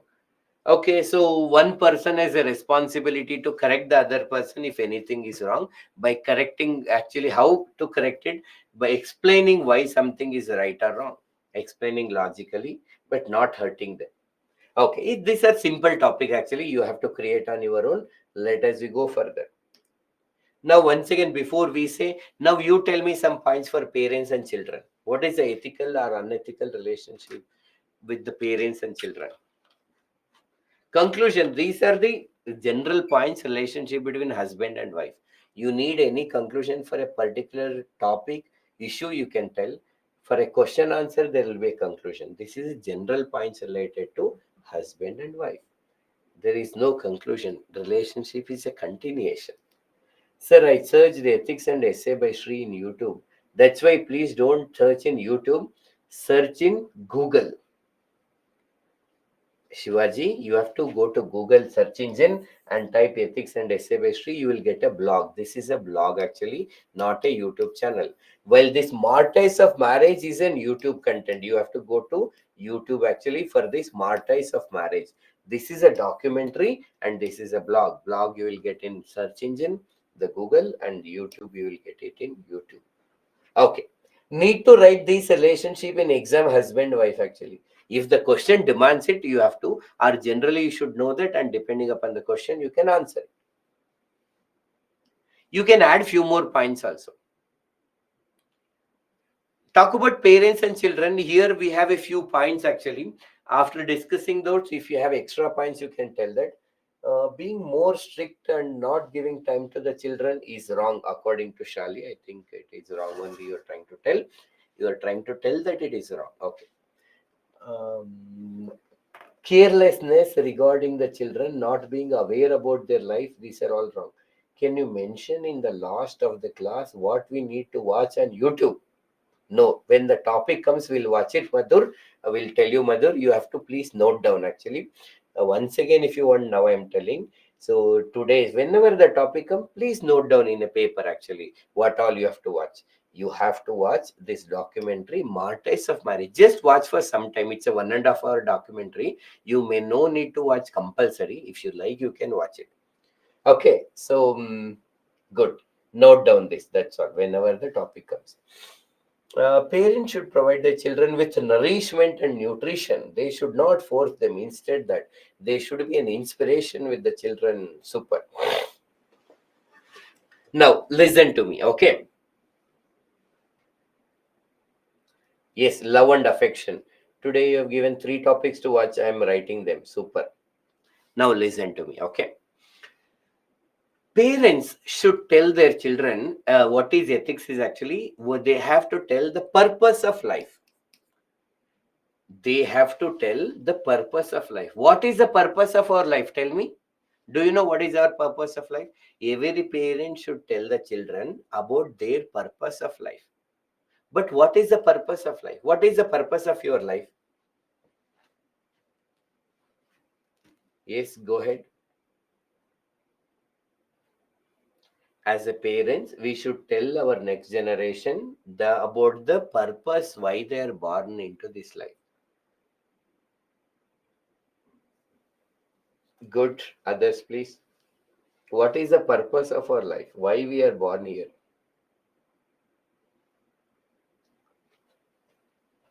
Yes, Deep, the specific question is to become IPS officer. Is it necessary that we should live only if we have a purpose?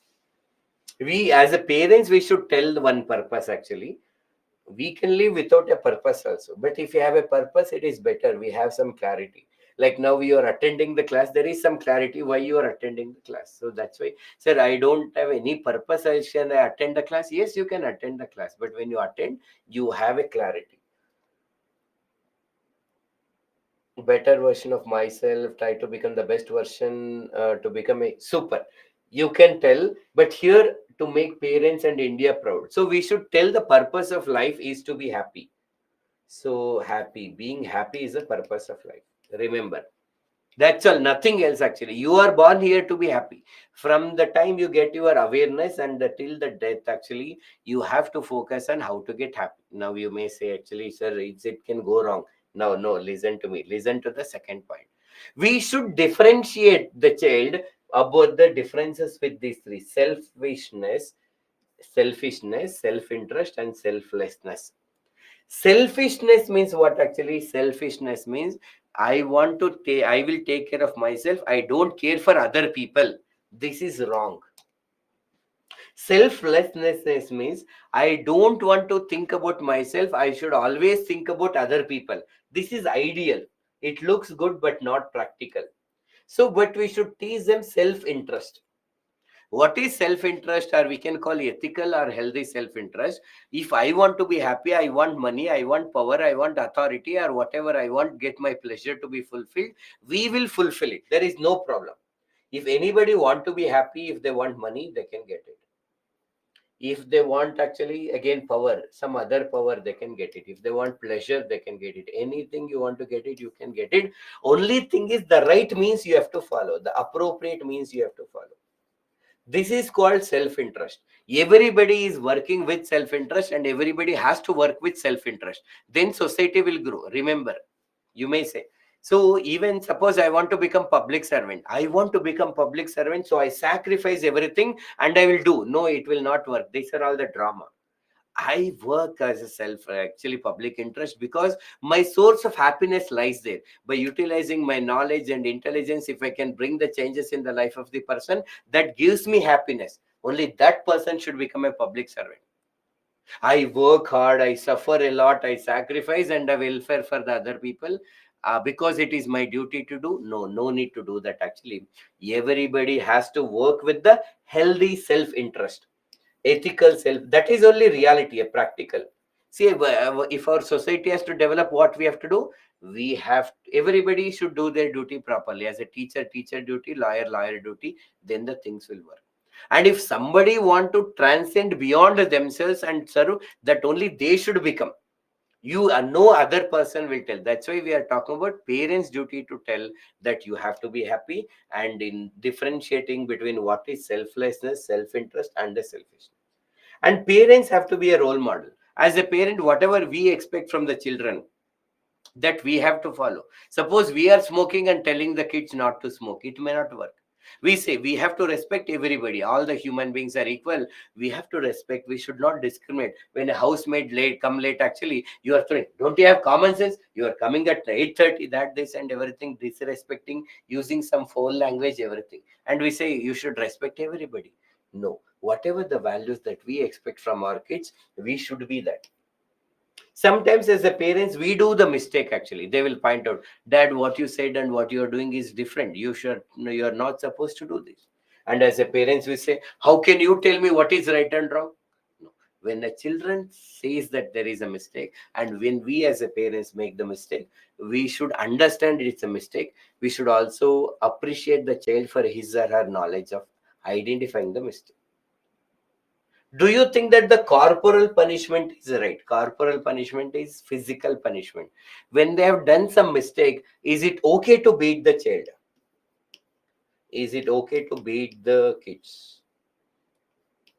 Either as a parents or as a children, is it okay to beat the kids? If we are all happy, we will be searching for a purpose. Being happy is only purpose.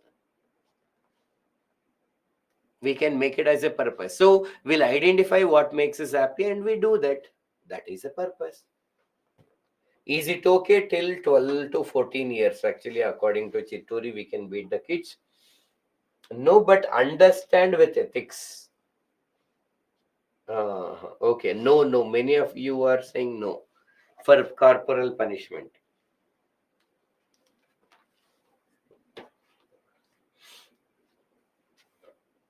It is not right to cause a physical harm. Sometimes okay, sometimes not okay.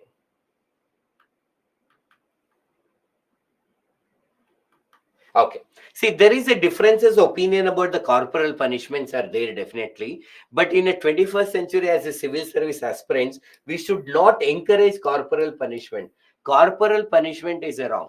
Now, as a parents, we should convince all other methods to tell why something is wrong actually. And sometimes um, people say corporal punishment is wrong, but what is the one big mistake that we are doing with corporal punishment? Suppose if my son is doing something wrong and I'm beating that and telling that it is wrong, we are also inculcating this value that if we want to bring somebody into a right route, we can beat them. So that can become the reason for domestic violence actually in the future. That is why in the 21st century it is advisable that no matter what, as a teachers, as a parents, we should not beat. In fact, nobody should beat anybody. Normally also, if somebody is doing robbery, we find that person who is doing robbery, we go and beat. That is not our duty. So nobody should beat anybody. We need to create this culture actually. If anybody has done wrong, there is a legal system. We may stop that person or actually hand over to the police and police to take the action. Nobody, as a common people, we don't have a right to beat anybody. So that is why we need to inculcate. That's why corporal punishment is wrong. If we punish them physically, they will find a more secret way to do the mistake more perfectly, rather than we explain why it is a mistake actually. Suppose we say, as a father, I saw that my 10-year-old or 14-year-old kid is taking money in from my pocket without my consent. Then we get, "Arey, nonsense, how can you do that?" We go and wait. Rather than that, we need to focus on the problem. Why my son might require 100 rupees or something, some money. If he required money, why he didn't ask us actually? That all we need to focus on that problem rather than the person. Okay, so corporal punishment is wrong. And refined knowledge. What is the refined knowledge? See this. As a from our parents, we have received some knowledge. We should not transfer everything that we received from our parents to our next generation. We need to filter that and transfer whatever is appropriate in the 21st century. Whatever is relevant in the 21st century, that should be transferred to the next generation. As you say, for example, in my parents generation, their parents might have told actually to the girl, to like my mother, they might have said, don't talk to boys. Boys are dangerous, don't talk to boys, go to school and come back. That they might have told. But in the 21st century, rather than telling not to talk to the boys, we should tell how to talk to the boys, or how to talk to the girls, how to maintain healthy relationship between the boy girl relationship actually that we are having. So that can be relevant. So in this way, in everything, so before 6 o'clock, a girl should be at home. Earlier, they may be saying actually, you as a girl, you should not go out actually after 6 o'clock. Now, how to maintain safety when you go out actually? How to be confident when you go out actually? We may have to teach. We may be teaching only girls actually how to be safe. Now we can also teach actually how to respect the girls actually or something. So we need to refine the knowledge. Transferring the knowledge that is relevant in the 21st century is the refining the knowledge. This is a few points about the parents, children's, and then last slide we'll discuss, and then we continue tomorrow actually the other topics. Now ethics in a private relationship, that is there, and then we have a public relationship. Last slide, I think, and then okay, no problem. We'll actually go ahead. Last slide of the day. So with ethics in the private relationship, when we discuss, another friendship also will come. Some common points that you will get actually is, as a friend, I should trust my friend, and that friend also should deserve the trust actually. That is called trustworthy. Usually habits. What is habit? Something that we do regularly, so that it becomes a natural. Brushing is a habit. So taking bath can be habit actually.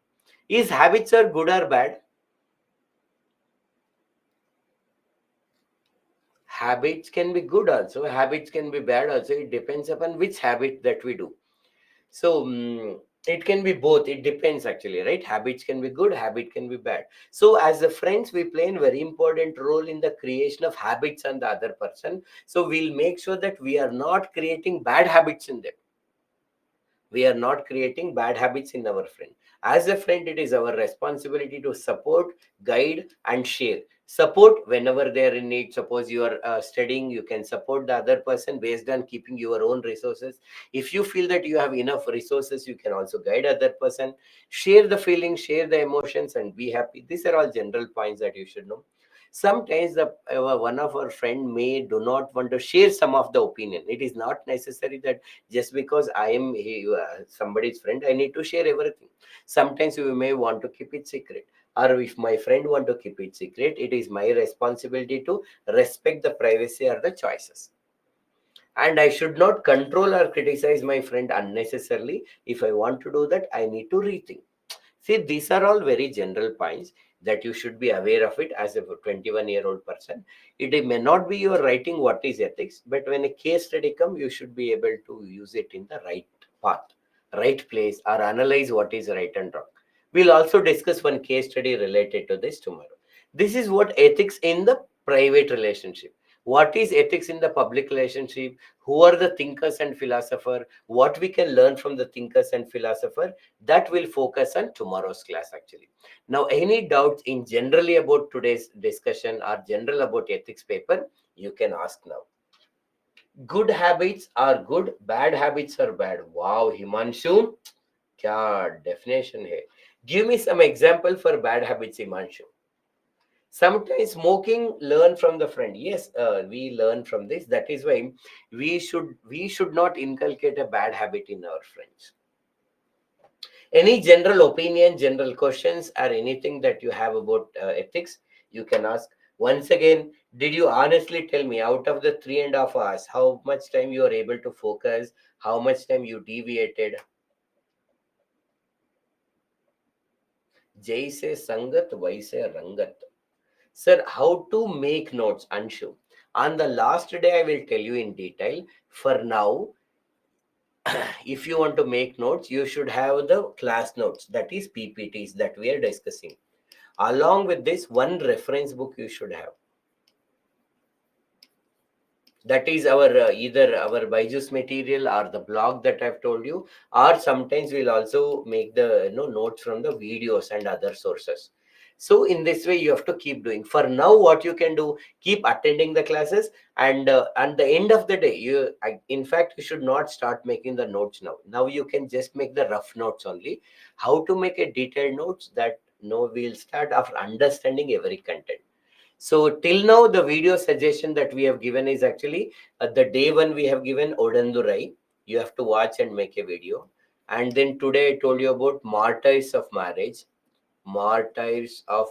documentary. And then we have told you one more documentary, that is Anand one. It is related to Bhaba Amte. Is any other video that we have recommended?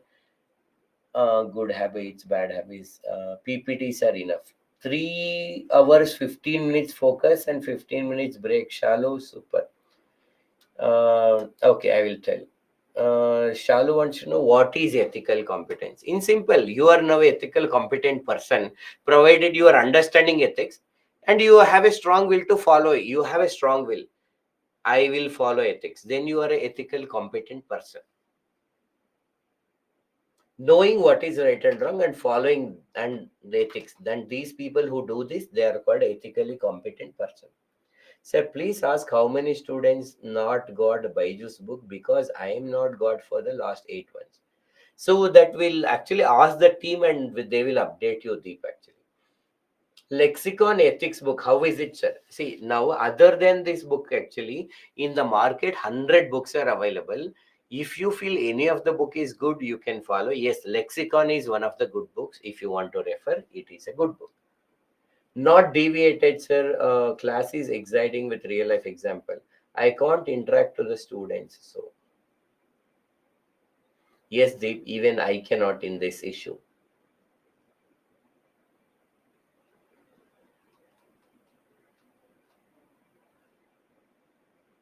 That's why I'm not asking.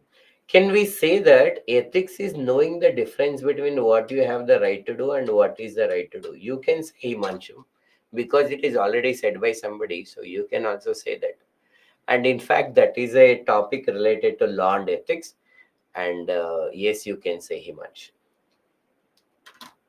If you want to say, you can say. Yes, any other general comments or any questions you have related to ethics, you can ask. If somebody is getting late, you can leave. Officially, class is over. We are having general interaction. If anybody has questions, then you can ask.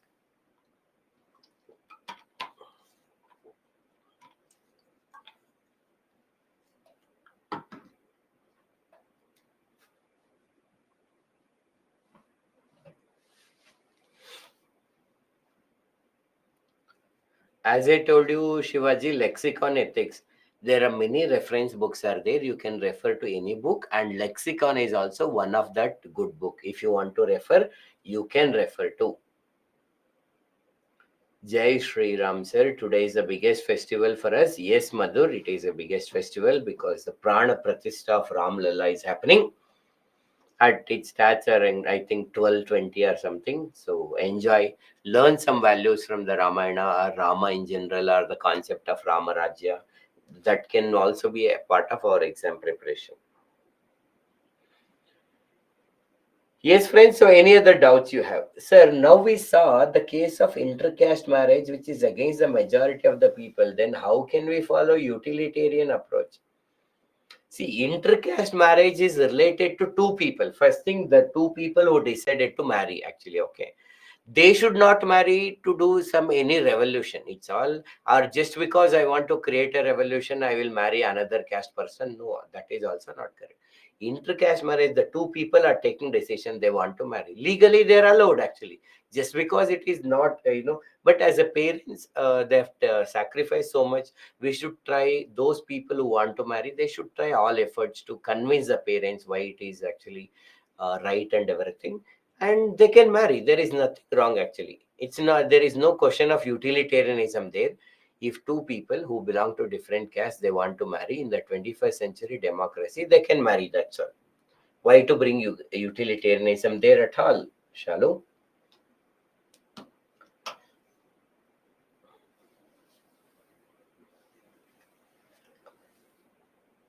Intercaste marriage is against majority. We never know. We have not done any survey actually about the intercaste marriages in generally.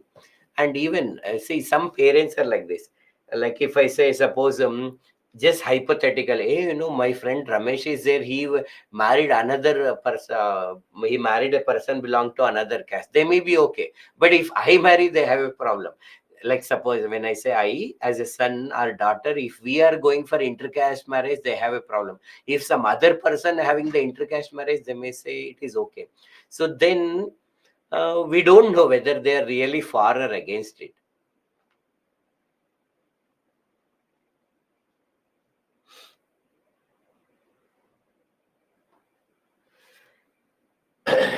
How much we spent on answer writing in ethics? See, first you need to understand, and once you understand, we'll tell you what you have to practice. There is no specific time until you have to get clarity, so you can keep doing that. Thank you, friends. So after four, okay. Since now we saw, okay. So these are all the classes for today, and hope that today's class was beneficial for you. Thank you for your cooperation. Enjoy the day, and we'll meet tomorrow as per the schedule. Thank you, friends.